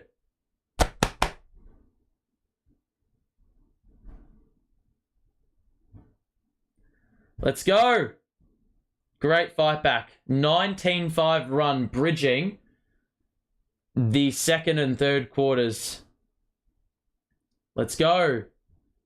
Jimmy, the spin is short. The rebound by Clax. And I'll tell you what, McCall's passing this game has been an underrated aspect. Him getting to the free throw line when the shot isn't falling is one thing, but also being able to facilitate in the way he has, like with those cross-court passes, is nuts. Doe blew the layup again. What a surprise. I mean, Doe and missed shots, full stop, goes hand in hand. So it looks like the adjustment is Bridges now guarding Butler. Oh, God. Bam. It's a foul by Cam Johnson on the floor. That's a smart foul because Bam has an uncontested layup under the basket if he does not get fouled there. So if you are enjoying, you heard this from Greater Good, make sure to spank that like button. You know the deal. And sub if you're new. We'll be back for another stream soon. We've probably got an analysis video or two, on the way. Hero scores for 2. That's their first bucket of the second half. 2 minutes in. I've just completely forgotten to start the time, so we'll fix that up in a jiffy. Oh, it's Doe for 3. Okay. We've woken up. That is an ideal sign. Hero to respond? No. Rebound Spence. So, at the moment, the Nets have started well defensively, forcing a lot more shots away from the rim. That pass was nearly turned over. Bridges on the catch. The 3 is off. The long rebound by Doe. Johnson. Bounce pass to Dinwiddie. One more for Doe. Catch and shoot. 3 is good. 7-point lead. 6-point lead, should I say. And the Heat aren't calling a timeout. They're just going to let things pan out, it seems. Butler on the back down. Kick out. Vincent. Ball fake into the paint. Blew the layup really badly and Clax with a strong rebound. Dinwiddie. Alley-oop!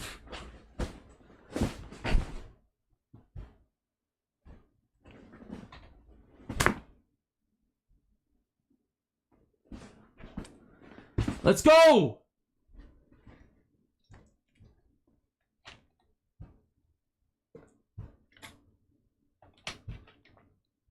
This is the most ideal start I could ask for.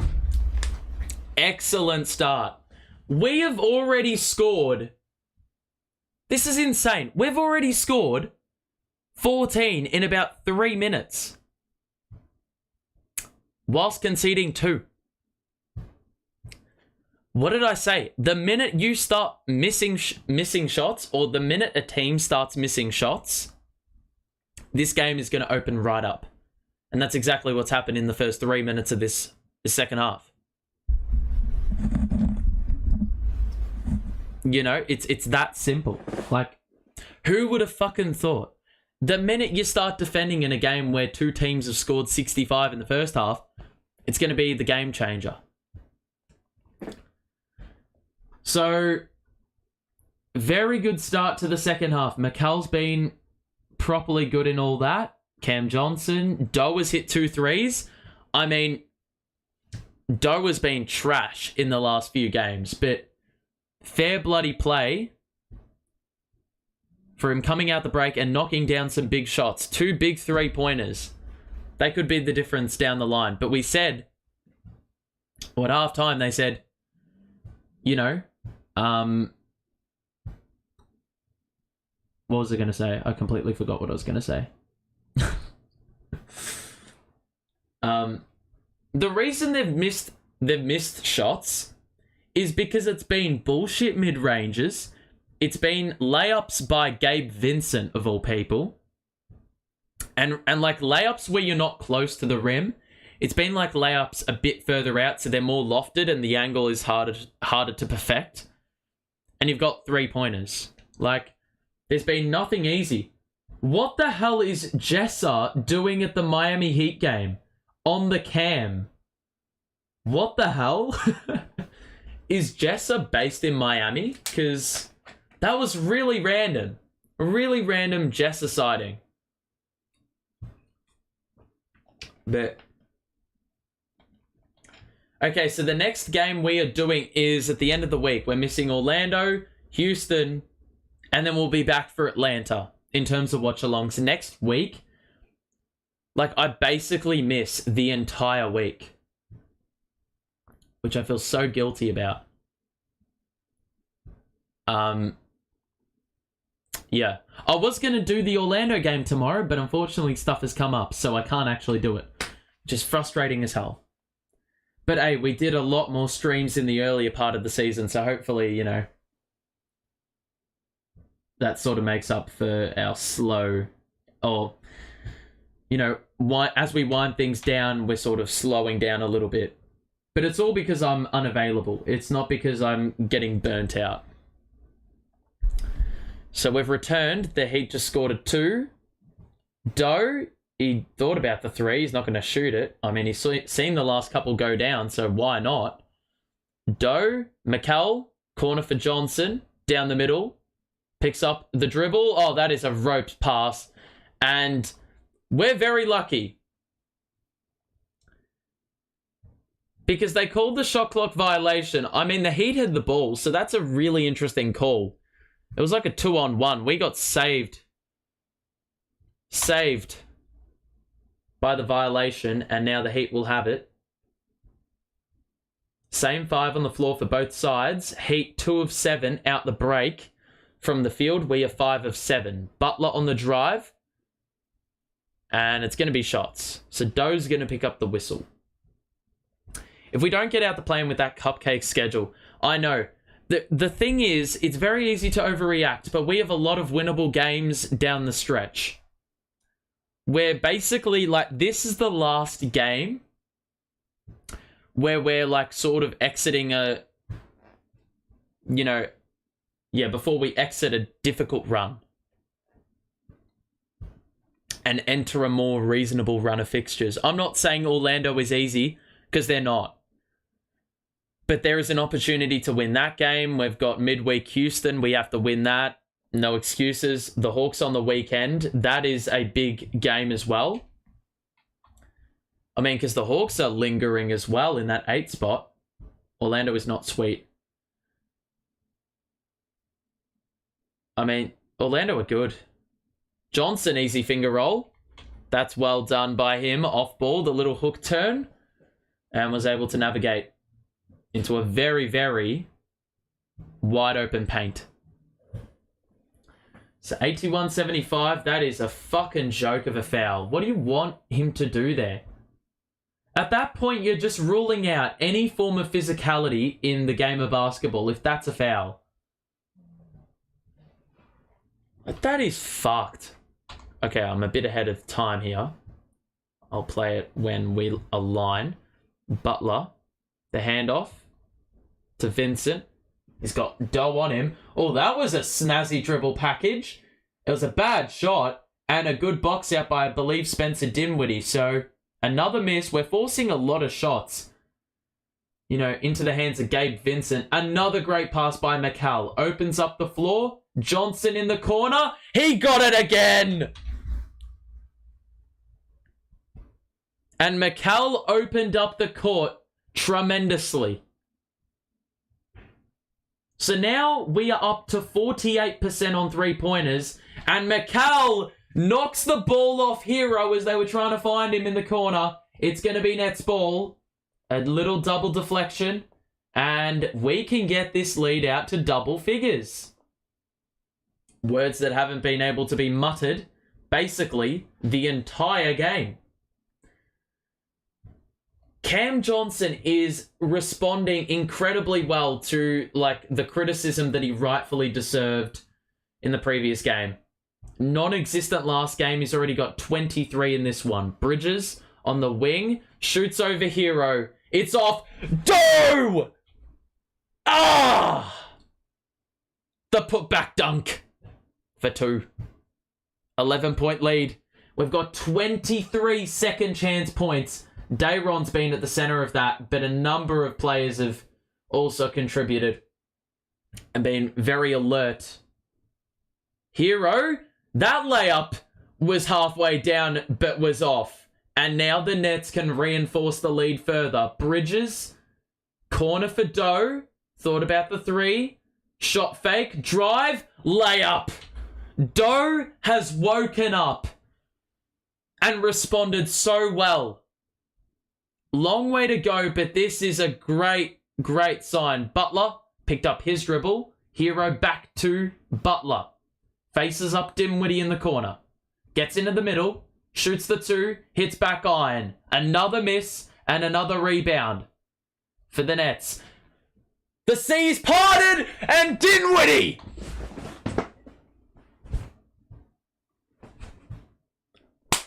knocks down the three. We have a 16-point lead, ladies and gentlemen.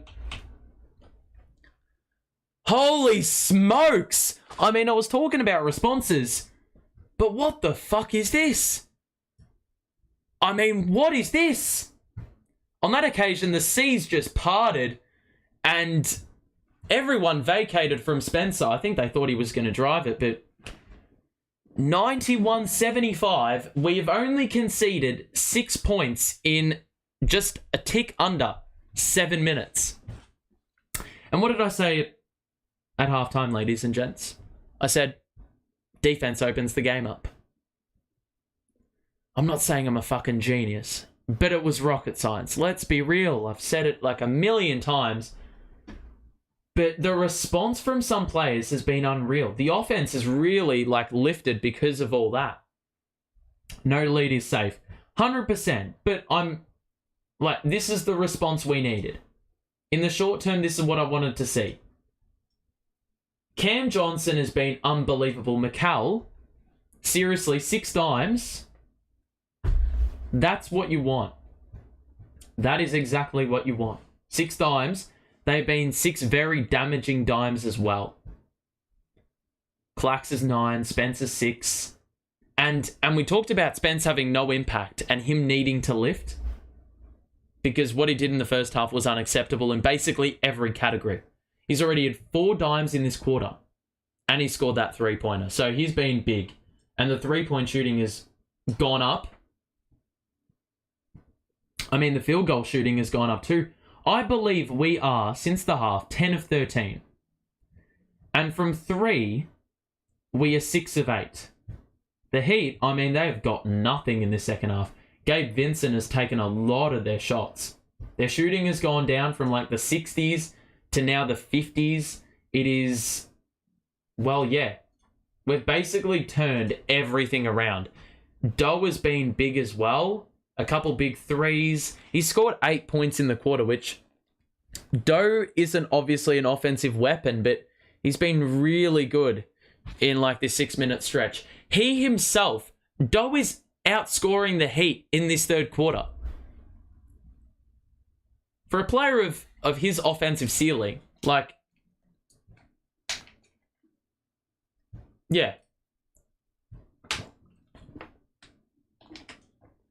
Strus has been quiet. Well, Strus hasn't even gotten a minute.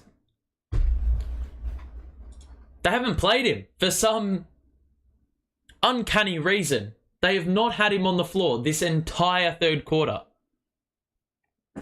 We're on a 26-6 run. They've brought Strus in. He wanted to whistle because he thought he was held off the ball. That one is out of play. And now the turnover's just starting to trickle in for the Heat. Bam just fumbled that one out of bounds, and that's simply because you're more physical. There's a bit more pressure when you actually make your presence known, and right there, another turnover. Because of that pressure we're forcing.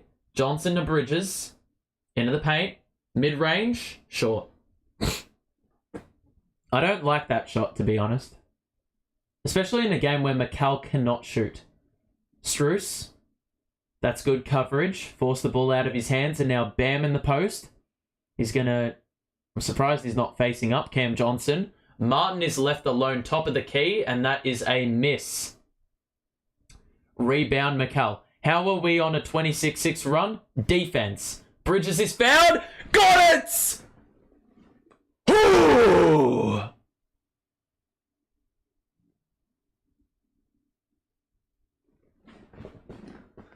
2+1. Strus with the foul. And McCall, we've said this all day, he cannot make a shot for his life in the open court, but he's just been exceptionally good at getting to the line and forcing his, forcing his way there. And asserting his dominance in a way which is probably a way we see less than more. The first quarter, they were 81% from the field. Since the Heat are shooting 44%, so it has not come as easily. Vincent on the drive, falling out of play. Another turnover as Dinwiddie reads the passing lane. Or reads the pass. Got in the passing lane. Dinwiddie wanted the foul. He got the bounce anyway. This is an unbelievable turnaround. The Heat have scored 6 in the quarter. We have scored 31. 31. Martin misses the layup. Clax with the presence. And Clax will pick up his dribble. Doe is open. Defense didn't get back. That was another open look, though. Butler. Cam Johnson gets in the way. It's a blocking foul. It could have been considered a charge, but you gotta, commend Cam Johnson for just getting in harm's way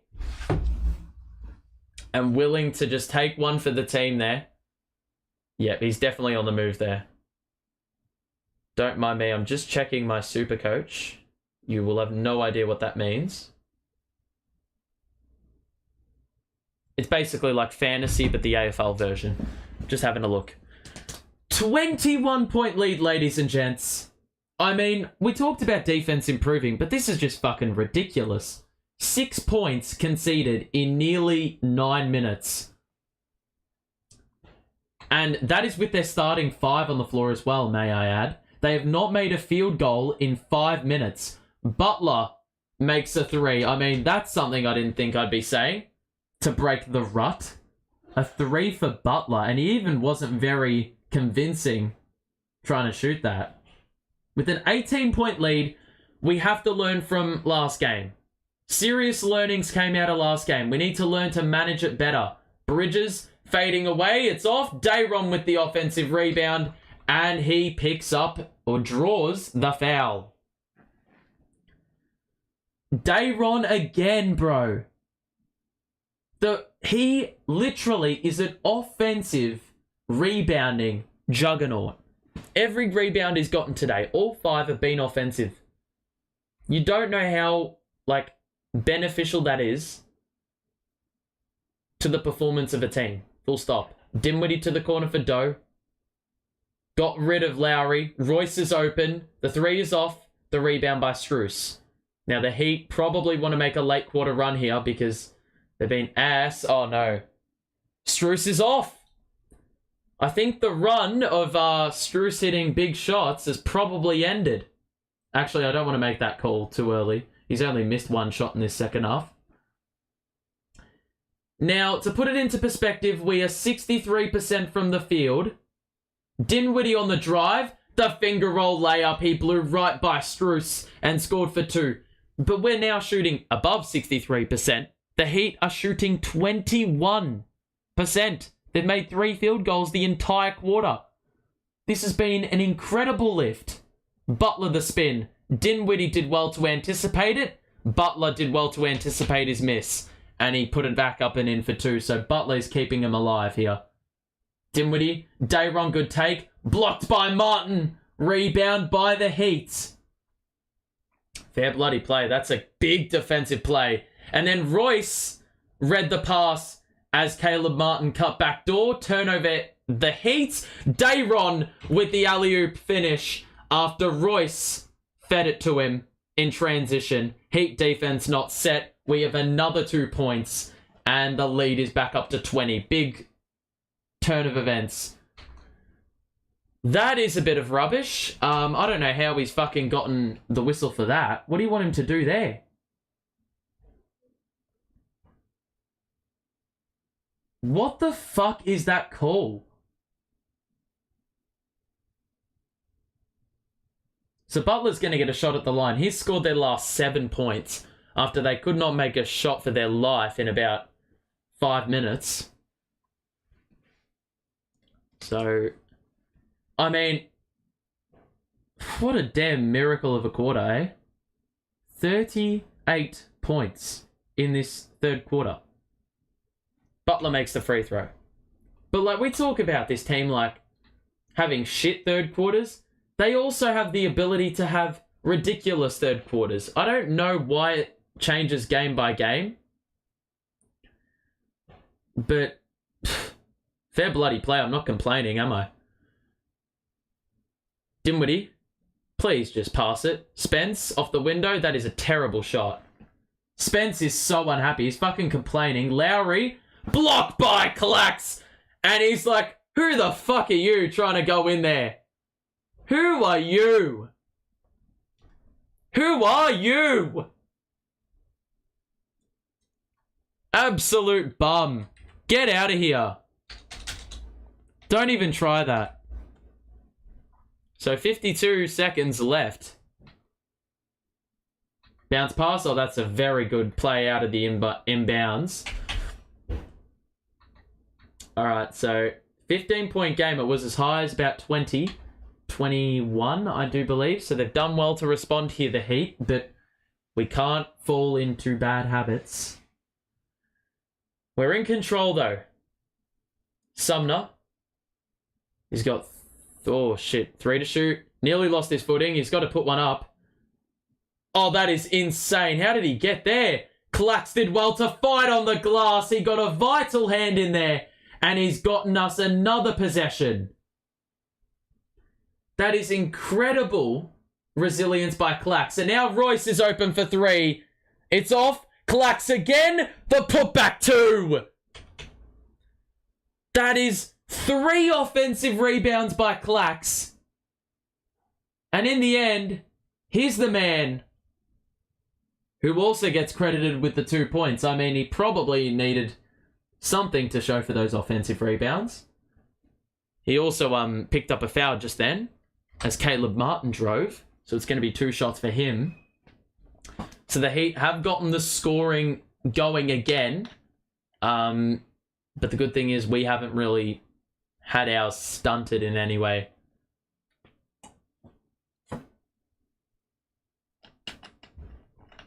So McHale's going to come back in with about 4 seconds left in this third quarter. We have a couple changes being made. Highsmith is back in. 5 on the floor for the Heat is Hero, Lowry, Martin, Highsmith, and I believe it is Bam. Yep. So 102.86. Worst thing that could happen from here is we don't box out and concede a bucket. And he makes it. So 102.87. Royce is going to do the inbounding duties. Or have the inbounding duties. Sumner. Got it from the inbounds. Oh my god! How has he done that? And he has got this beaming grin on his face. He just took the ball the length of the floor in about 3 seconds. How on earth did he get that off? With 0.2 on the clock, he got it off and scored. We scored 42 in the quarter.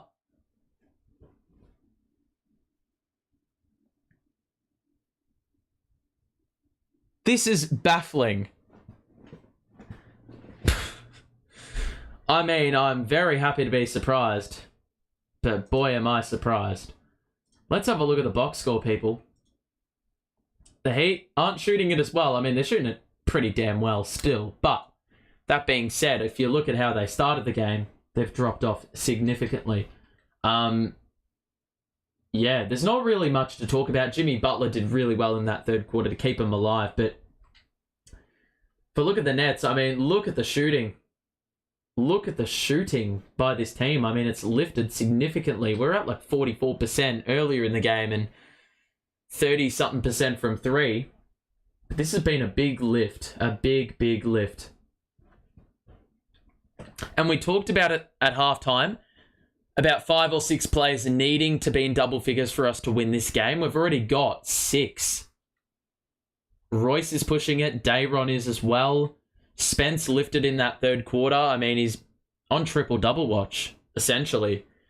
Clax with a few offensive rebounds. He had a couple there.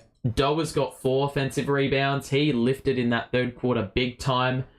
He had, 2 points at halftime? Maybe 3. Got 10 in the quarter. That is a great scoring burst by him. Cam Johnson knocking down threes. That's good to see, given he's been in a bit of a slump by his standards since he got to the Nets. And Mikal, despite not really shooting the ball that well, we've talked about him getting to the free throw line and also sharing the ball around. So it's been a great performance. Already 25 dimes in this game. We've just got to close this one out. We're up by 17.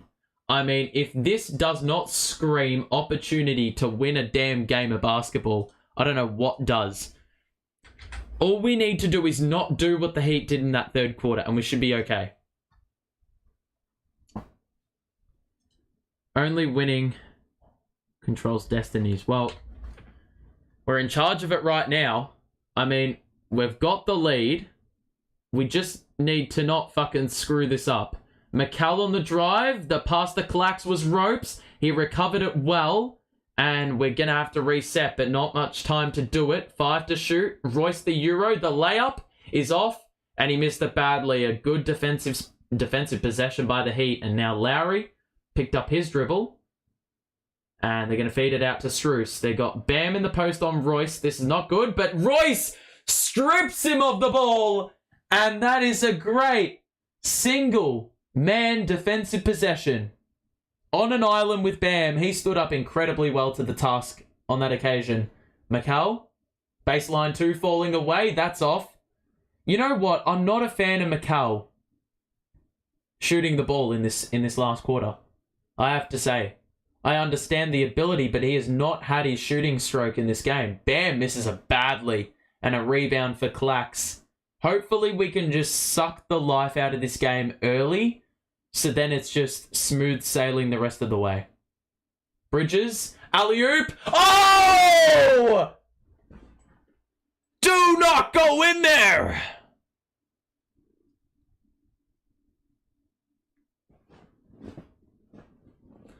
Oh!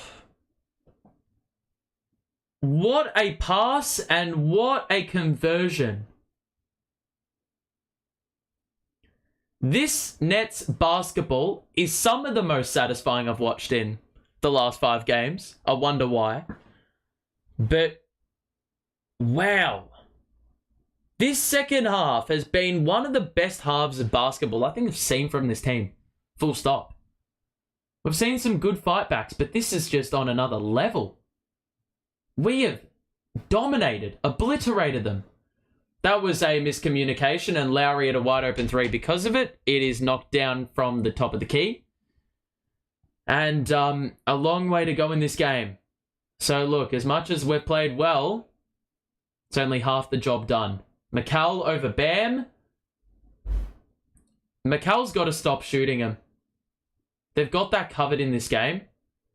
Mikal with a good read again, and the steal, and the drive. The Euro, he lost the ball. Sumner was pushed, and I think Bam's momentum from a previous contest actually sent him into Sumner. It's going to be shots. Bit of an unfortunate foul to concede there, but Mikal was the guy with the dime on that Clax jam again. He has been so good facilitating Mikal when he does it. When he's been handling the basketball and opts to go himself, that's when it gets a little bit ropes, but I don't want Mikal to be shooting mid-ranges. I understand their money most of the time, but today he's been shooting it at an insane inefficiency. So, 108.90, 10 minutes to play. Sumner with 2 free throws, he converted both. And now the Heat facing a 19-point deficit in the last, having to execute an extreme fight back. Hero, kick out. Martin on the catch, that's off. Rebound, Bam. That is a pretty rough foul, but it's going to stay with the Heat on the baseline, I believe. That was just more so, we were boxing out. It was just a matter of where the ball, bounced off the miss, and it benefited Bam on that occasion, so a bit unlucky there, but we need to defensively remain active. Lowry on the catch from the wing. That is long. The rebound clacks. Good box out by others to keep any offenders away. And now McCall. Pass to Clacks. He's got an open man. It was Joe on the wing. He got it! We can't miss! And Clacks could have done the pass to Sumner in the corner, but he went with the no-look to Joe, and it was great awareness of the positioning of our personnel on the floor, and everything has gone right in this second half. Literally everything at the moment. 22-point game. The offense has not really faltered. We already we talked about the Heat on pace for 140 after they scored about 50 in 16 minutes. We've scored 50 in just a little bit over 14 minutes. We're going at a faster pace than Miami were in the first half. Strus on the catch. He's off. Rebound by the Heat. They'll go again. How do they have a full shot clock? No, they don't. Hero the Euro. He got it. And we're going to get a timeout by Jacques Vaughn. That's probably a sensible one. I mean, you've got some timeouts in hand, so why not use them? You can utilize them, to benefit you. If you are enjoying the stream, make sure to drop a like on it and sub as well. We will be back for Nets Hawks at the back end of next week. We don't have too many Nets watch-alongs in the regular season to go, purely because they're at 5:30 in the morning, 3 in the morning, or they're on a day I'm unavailable.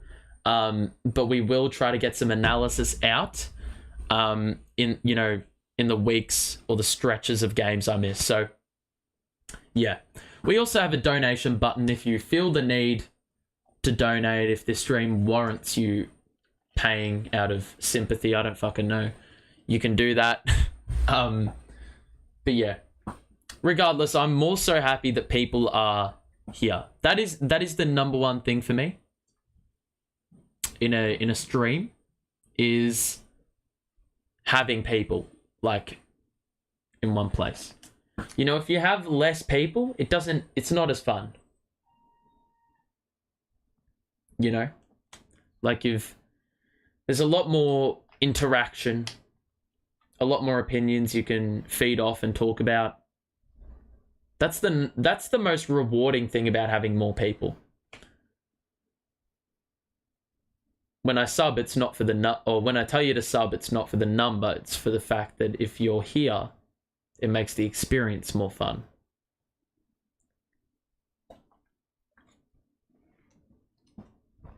We need to find you a good outro when the stream ends. Well, the funny thing is, I literally cannot end streams for my life. I either constantly ramble, or I just say the same shit 3 times over, which is basically rambling, isn't it? So I'm a bit hopeless when it comes to outros, but maybe for next season, I may need to, implement some new channel art. I mean, we did, in terms of graphics for these streams, that went the graphics improved drastically from last season. If you compare my streams last year to now, so much better. So much better. So I don't think I'm going to make any drastic improvements next season, because this season was really fun to do, or has been really fun to do. But, yeah.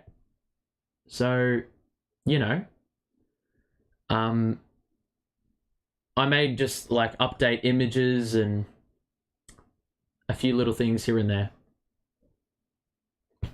Watching the live stream but muted stream and listening to your commentary, great job, man, from Japan. Thank you. Thank you very much, my friend. Much appreciated. Sumner on the drive, the kick out to Royce, and now Joe. Catch and shoot 3 is long. The rebound. Great back tap by Sumner, but it's going to be a turnover after the endeavour was not rewarded.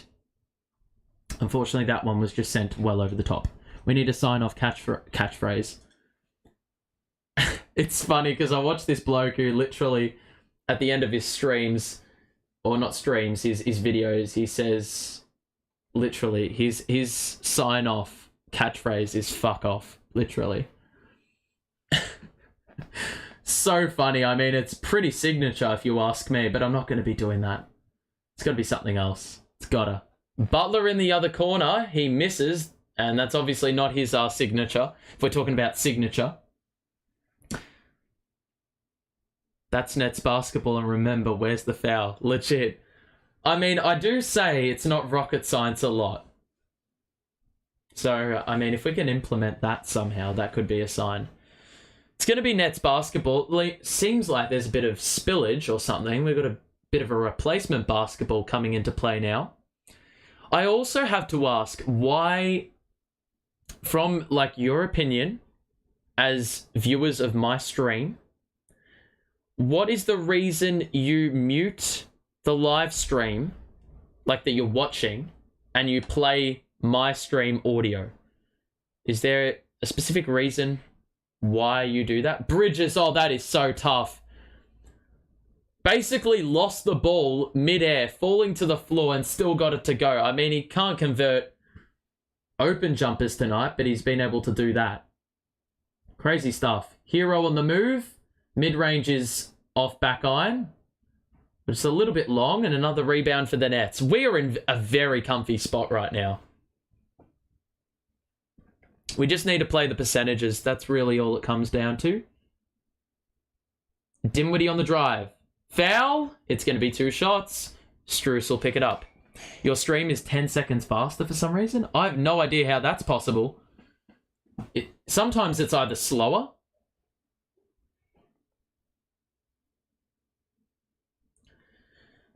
By the sounds, it seems like there was goo on the basketball. I don't know what sort of goo, but I'm not going to make any speculative comments.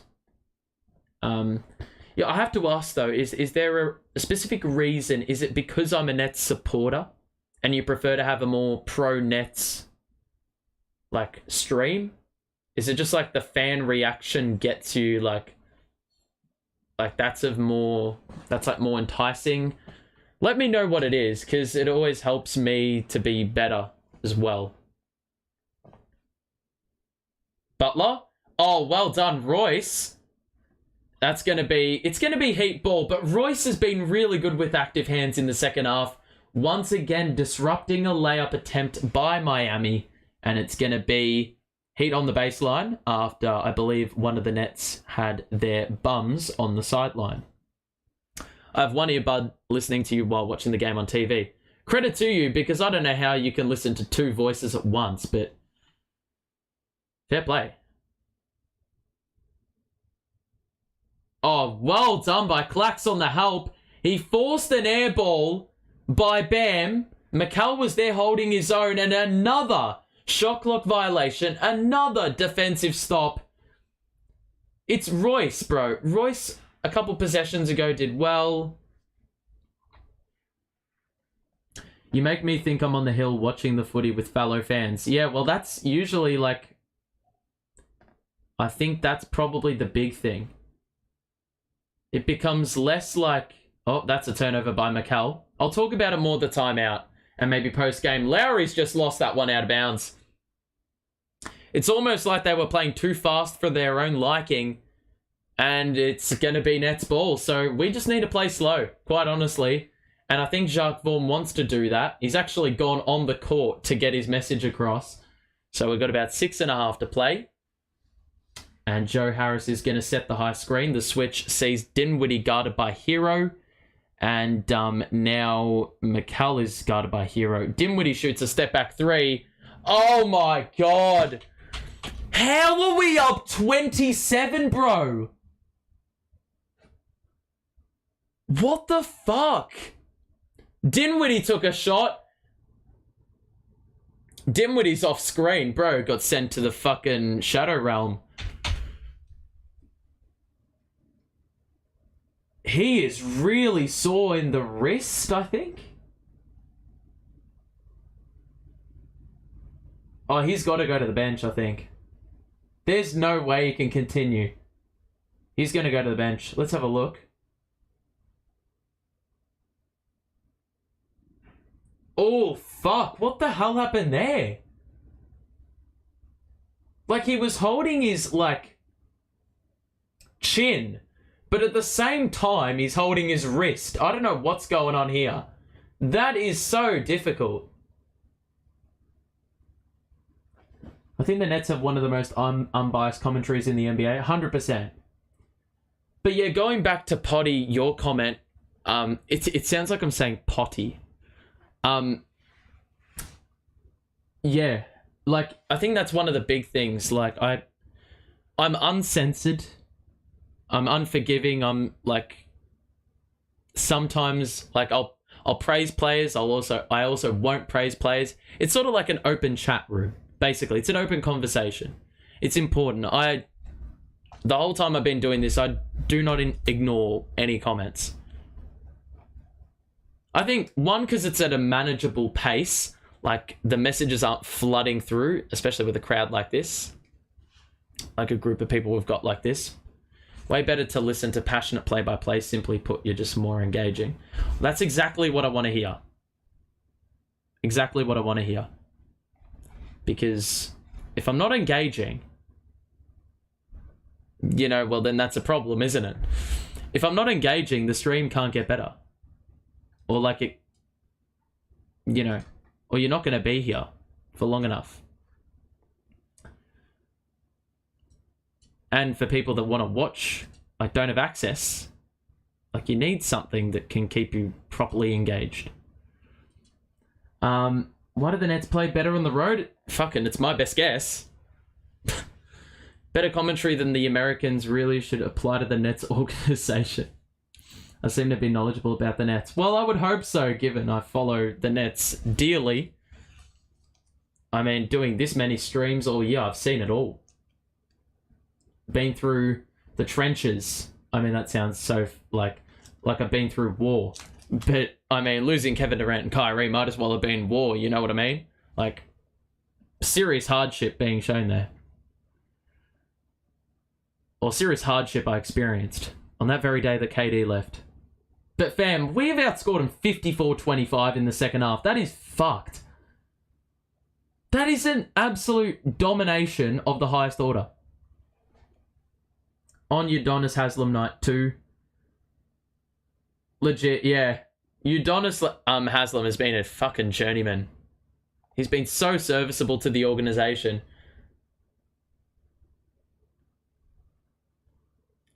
Offensive foul, we win the ball. I mean, everything's going our way. I mean, usually on the best of days, challenge calls don't go our way. But today it went our way. Fair bloody play. Spence is back on the floor like nothing happened. It was such a weird injury because he's back on the floor. Did he get hit in the chin via an elbow? I think Bam's arms were like elevated and Dinwiddie took like the brunt of it. But then he was also like holding his wrist and like his shoulder. It was so weird. Or maybe he was just like super winded. I don't know. I'm as mystified as you probably are. And some of you aren't even watching the game. You're just listening to me. Royce into the paint. The kick out to Joe in the corner. One more for Dinwiddie. One more for Bridges in the other corner. He got it! And he lets the Heat bench know with the little celebration. It is a fucking 30-point lead. A 30-point lead, ladies and gents. Hero gets a 3. That hasn't been said all that often. You're also the only Nets channel doing watch-alongs and moving to the shores of North Carolina. There's no Nets games here. Need friends to watch the games with. Yeah. No, it's... Well, that's, like, ultimately why I do this. People don't have a place to watch the game. If they want to interact live with someone who also supports the team, then I'm always happy to be doing it. Bridges on the baseline for 2. He got it. No fuss. Just up 29, just having a good time, just scoring mid-ranges for fun. Nothing to see here. Lowry, bounce past the Bam after he pulled out of the shot. Hero ball fake, wide open 3. That is a rhythm 3, and in the first half, he's knocking that down 100 times out of 100. But he didn't, and then on the offensive rebound, Bam lost the ball. Yet again, more defensive activity, and only now are they flagging the time to bring in the bench. Yurtseven, Highsmith, Robinson, all coming in. I mean, that is basically a signal that they are definitely throwing in the towel, raising of the white flag, whatever you want to say. Lowry, that's very well done by Clax, because Lowry didn't know whether to pass or shoot it. Clax had basically zoned off incredibly well. Bam had a couple opportunities there to put one up and in, and he did so successfully the second time. I will have a look in the chat with the messages, because there's quite a few flowing through. I can't even speak, man. Jesus, I don't even know how you watch me when I'm fucking stuttering like half the time. Dimwitty crossing 3 over Hero. That's a bit off. Royce with the offensive board, and he took a shot. And I think the reaction was the giveaway, and that's how he got the foul in his direction, in his favour. So a 27-point lead with 3:30 to play. This has just been incredibly, like, a resounding victory. I mean, we talked about the team, this Heat team, scoring 69 in the first half. And us talking about how the Heat are the worst offensive team in the league. They're averaging 109 points a game. We literally, somehow, from that point, from that situation, managed, well, at this stage, have managed to keep them under 109 points, and by a long way as well. So Joe, Dayron, why is McCall still in the game? This is one problem I have with JV. Why is he playing our starters still? Joe for 3 was wide open, top of the key, it's off. And a rebound by Martin. But, like, why are you playing McCall now? You got Drew Smith on the floor. Surely, you just play David Duke. You play Patty Mills. You play Utah. Like, come on. Strus one-on-one with Dayron. He got by him. But Dayron recovered really well. And forced a really rash miss by Strus. So now the Nets will hold. And there's absolutely no reason to do anything other than rush. Voice crack. Let me have a look. Yeah, so that was the point. That's the point of these streams. If you can't watch games, this is the reason why I'm hosting them. I think I already covered that. I like the Nets with a couple of Aussies in Utah. I'm an Aussie but live. Oh, okay. That is very unique. A very unique living situation. So, yeah. I mean, Utah has brought the whole Japanese fan base with him, which is really good for Nets exposure and growing the organization. It's all smiles on the bench. This is a 5-game win streak over. And we're also back out of the play-in. Stress-free Nets games. Never thought that was a thing. Neither.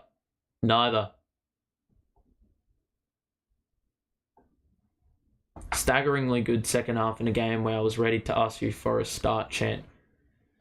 Yeah, well, I think I needed to use the stop chant in the first half, but, you know, if it was going to propel them to do this, then I'm happy I didn't. I'm actually a Lakers fan since the 80s, only watching Patty and now Ben playing. Getting to like the new boys since the trades are making me a Nets fan, following the humble dudes trying to get good. I have noticed that a lot of people now follow this team more because I'm doing this sort of stuff, which is awesome. Really awesome. Bridges pointing celebration, D-Lo ice in the veins, Nets meme bench dancing. We go viral with our celebrations. Yeah, they're hella iconic, I tell you that. Okay, so we finally pulled the plug. Jacques Vaughn actually has a little bit of awareness about him. He's brought in Duke. He's brought in Utah. And, yeah, now we're basically witnessing a G League game. Embiid got his face broken up 29 with 4 minutes left in a close game. True story. Yeah, well, that's the reason you don't risk players when the game's gone. if the other team is, you know, throwing in the towel, then you should as well. Don't fucking risk anything with these plays. If McCall got injured when we're up 25, how fucking stupid does that look on the organisation and Jacques Vaughan? Like, it'd be so brain dead. Utah for 3! Let's go! Everything getting in on the act. 30-point lead. Oh, my life. I'll tell you what, of all the games that we've played, like, in this era, I don't think there's a... Yeah, there hasn't been a win any, like, more clear-cut than this one. Robinson misses a 3 from the wing. But this has been one of the most impressive halves of basketball I think I've seen from any Nets team, to be quite honest with you. Like, we talked about responses, and we talked about what... Oh, well done, Dayron. Excellent job.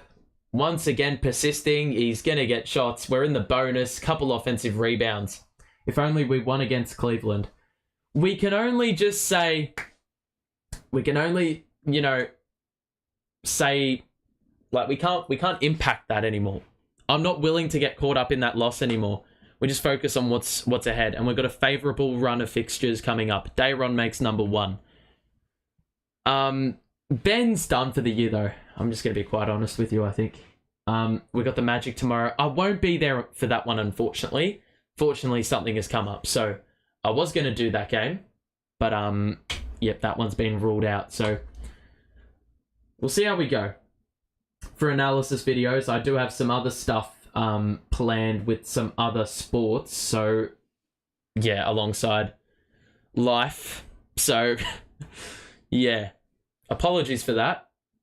Is Dayron becoming that guy we need at the center spot? I'll tell you what, in the last 3 games, it's a damn small sample, but he's been really good. Like, really good. And some people say that I'm a bit harsh on the younger guys, but look, like, I'm going to obviously recognize a player if they're playing shit. And equally, I'm going to let you know if they're playing well. Dayron's played really, really well. Rebound there, right on cue. After the Heat miss again. Guys, forget about Ben. Don't do it to yourselves. I'm not going to worry about Ben. I've said this like all the way through. I'm not worrying about Ben at all. Ben's not playing, so quite frankly, I don't care where Ben's headspace is at, what he's doing, how... The only thing I care about is when he's returning. If he's not returning, I don't care. Royce... That is... Oh my god! That is shithousery! How is he... How has he done that? He was like half...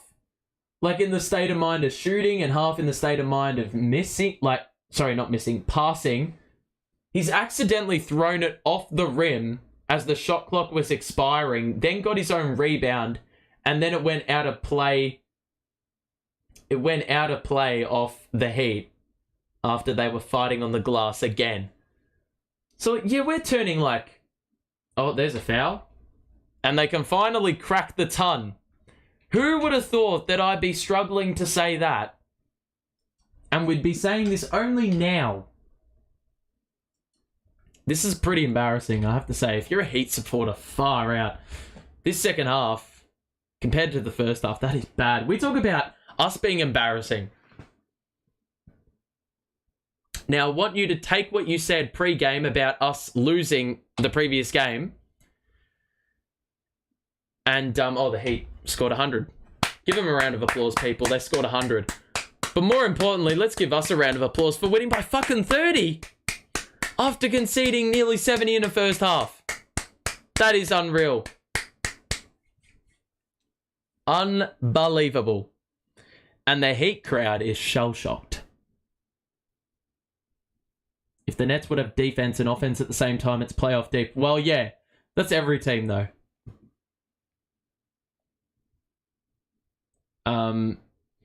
4 years of waiting for him to develop his game unselfishly as the primary ball handler against a set defense, and he just wouldn't do it. Ben couldn't even play in the NBL. Probably not, but you know what? Like, who gives a crap? Let's not let Ben consume how we're feeling right now. Let's talk about a damn win. Let's talk about the win for a second.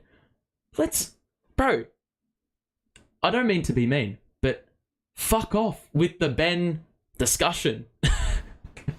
That was so savage of me. I'm sorry. But seriously, we just won a game. And properly convincingly.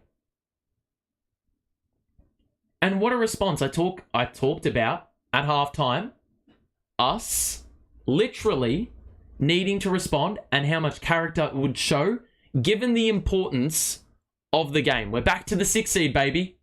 We're out of the play-in, people. It's a big win, though. Let me go back to some other comments I previously ignored. Actually, I don't think I missed anything. Let's talk about this win. I mean, this is probably the best win. I mean, for starters, now at halftime, people, we conceded field goals at a shooting percentage of 67%, roughly. That's just a guess. But now, I want to show you what the situation is. So we shot the ball pretty well. I mean, that is pretty good shooting.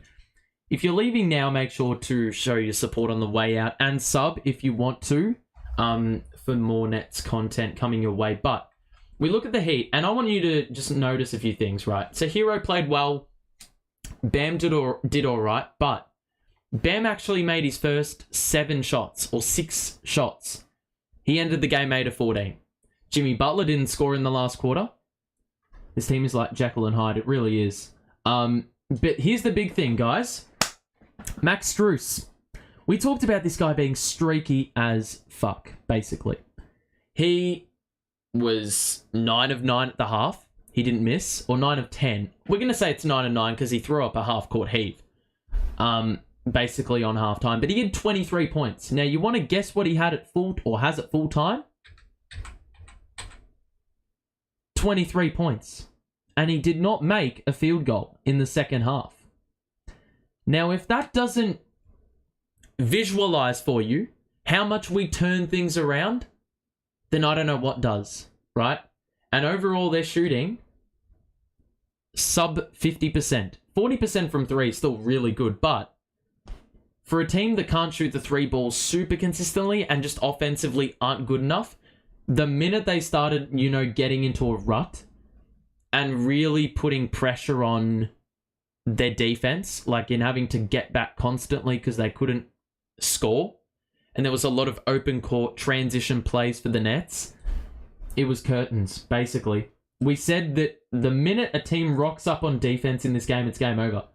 The free throw number, they weren't really aggressive there. The offensive rebounding was meh. We forced a lot more turnovers. Only conceded 31 points in the half. When you consider how they were 66% from the field, 60% from 3, and now they're only sub 50, like that is an insane turnaround. And then we look at the Nets. The free throw number was not as large in the second half, but 30 dimes. Sumner great off the bench. Dayron with 9 and 8 in 13 minutes, and very responsible defensively. 6 offensive boards there, and he had a block and a steal in there as well. Royce was really good as well. In the back end of the second quarter, he started to pick things up, and he had a couple of steals in there with a block. 1 steal and 2 blocks, which is what you want to see. Joey had a couple threes. I want to see Sumner get more minutes. Simply put. Sumner, Dayron.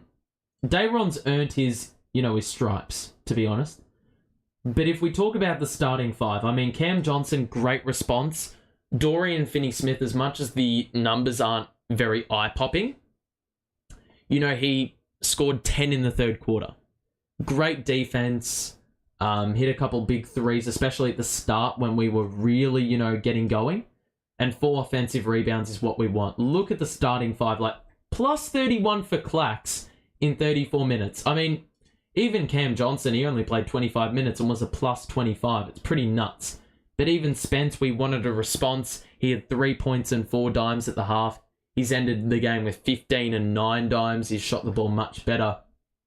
In that, in this second half, I don't think he had a field goal in the first half. Or he had 1 3, I think. Maybe not, actually. But a really good showing by this team. Like, crazy stuff. Crazy stuff. The offensive rebounding number is the most impressive because we have been trash on the glass. But 17 offensive rebounds. Dayron has come in and just changed the complexion of our rebounding problems. Like, there's not really a rebounding problem now.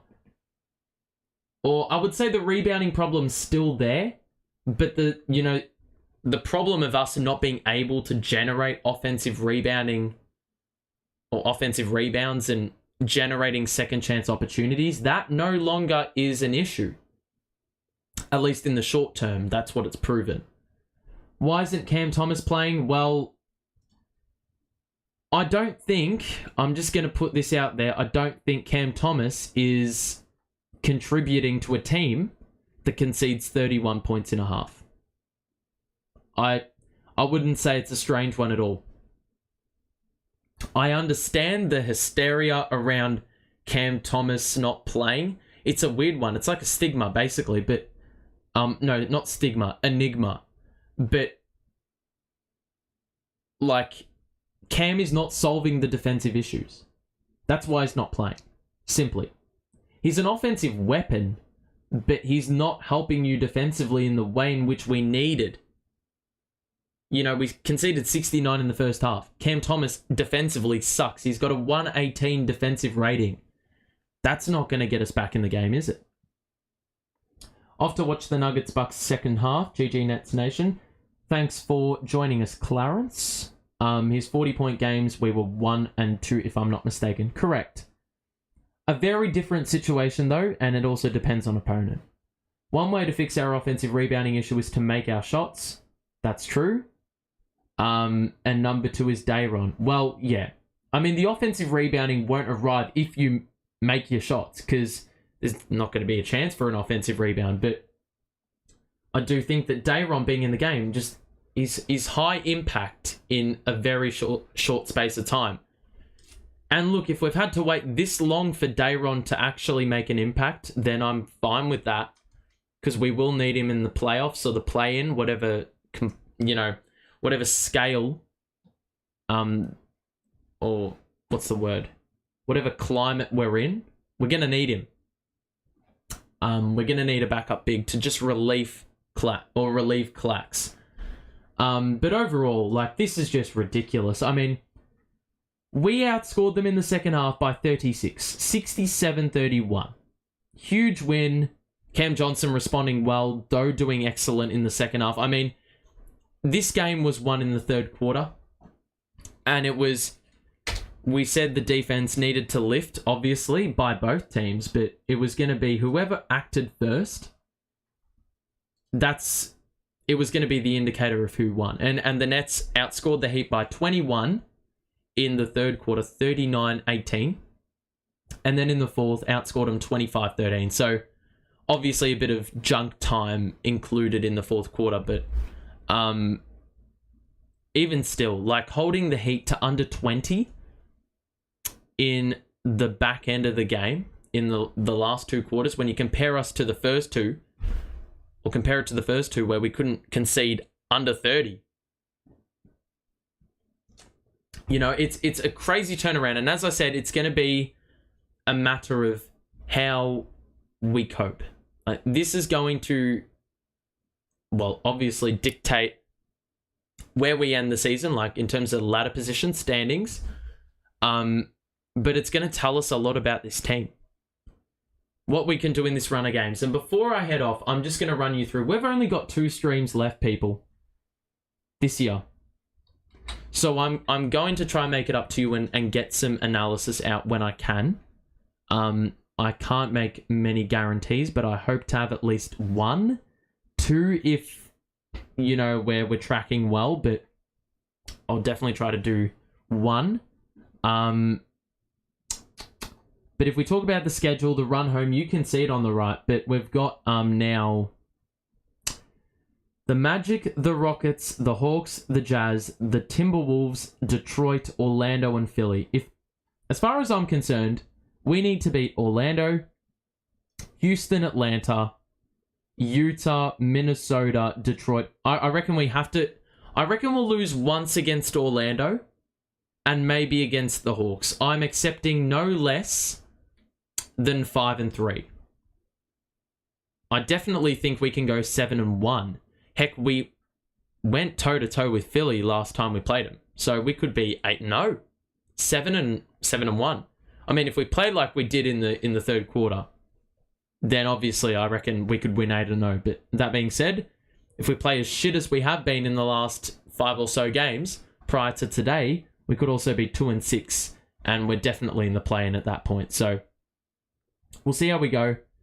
But yeah, I mean, thank you for tuning in, everyone. We had a little bit more, or quite a few more people than we usually have, which is awesome to see.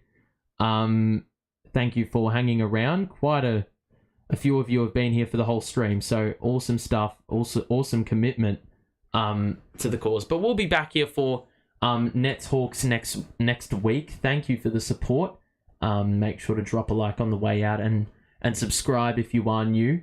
But yeah, we'll see you for Nets Hawks next week. Hopefully we get the job done against Orlando and Houston, because those are games that you absolutely need to get the job done in. So yeah, great win, great call. Thank you. Good work. Thank you. Thank you guys for all tuning in, as I say all the time. But yeah, we will see you soon. Exactly. Where's the foul? Like, seriously, where is the foul? Till next time, we will see you in a week or so. I literally just need to sort out how to end these streams off. Like, seriously, I need to get a grip. Seriously, it's just been a joke. It's been an absolute joke how I end these things off. But you know what? We're just going to end it off nice and wholesome. Thank you for tuning in, everyone. We will see you next week. Make sure to stay safe. And until next time, where's the foul? There, I did it. All right, see ya.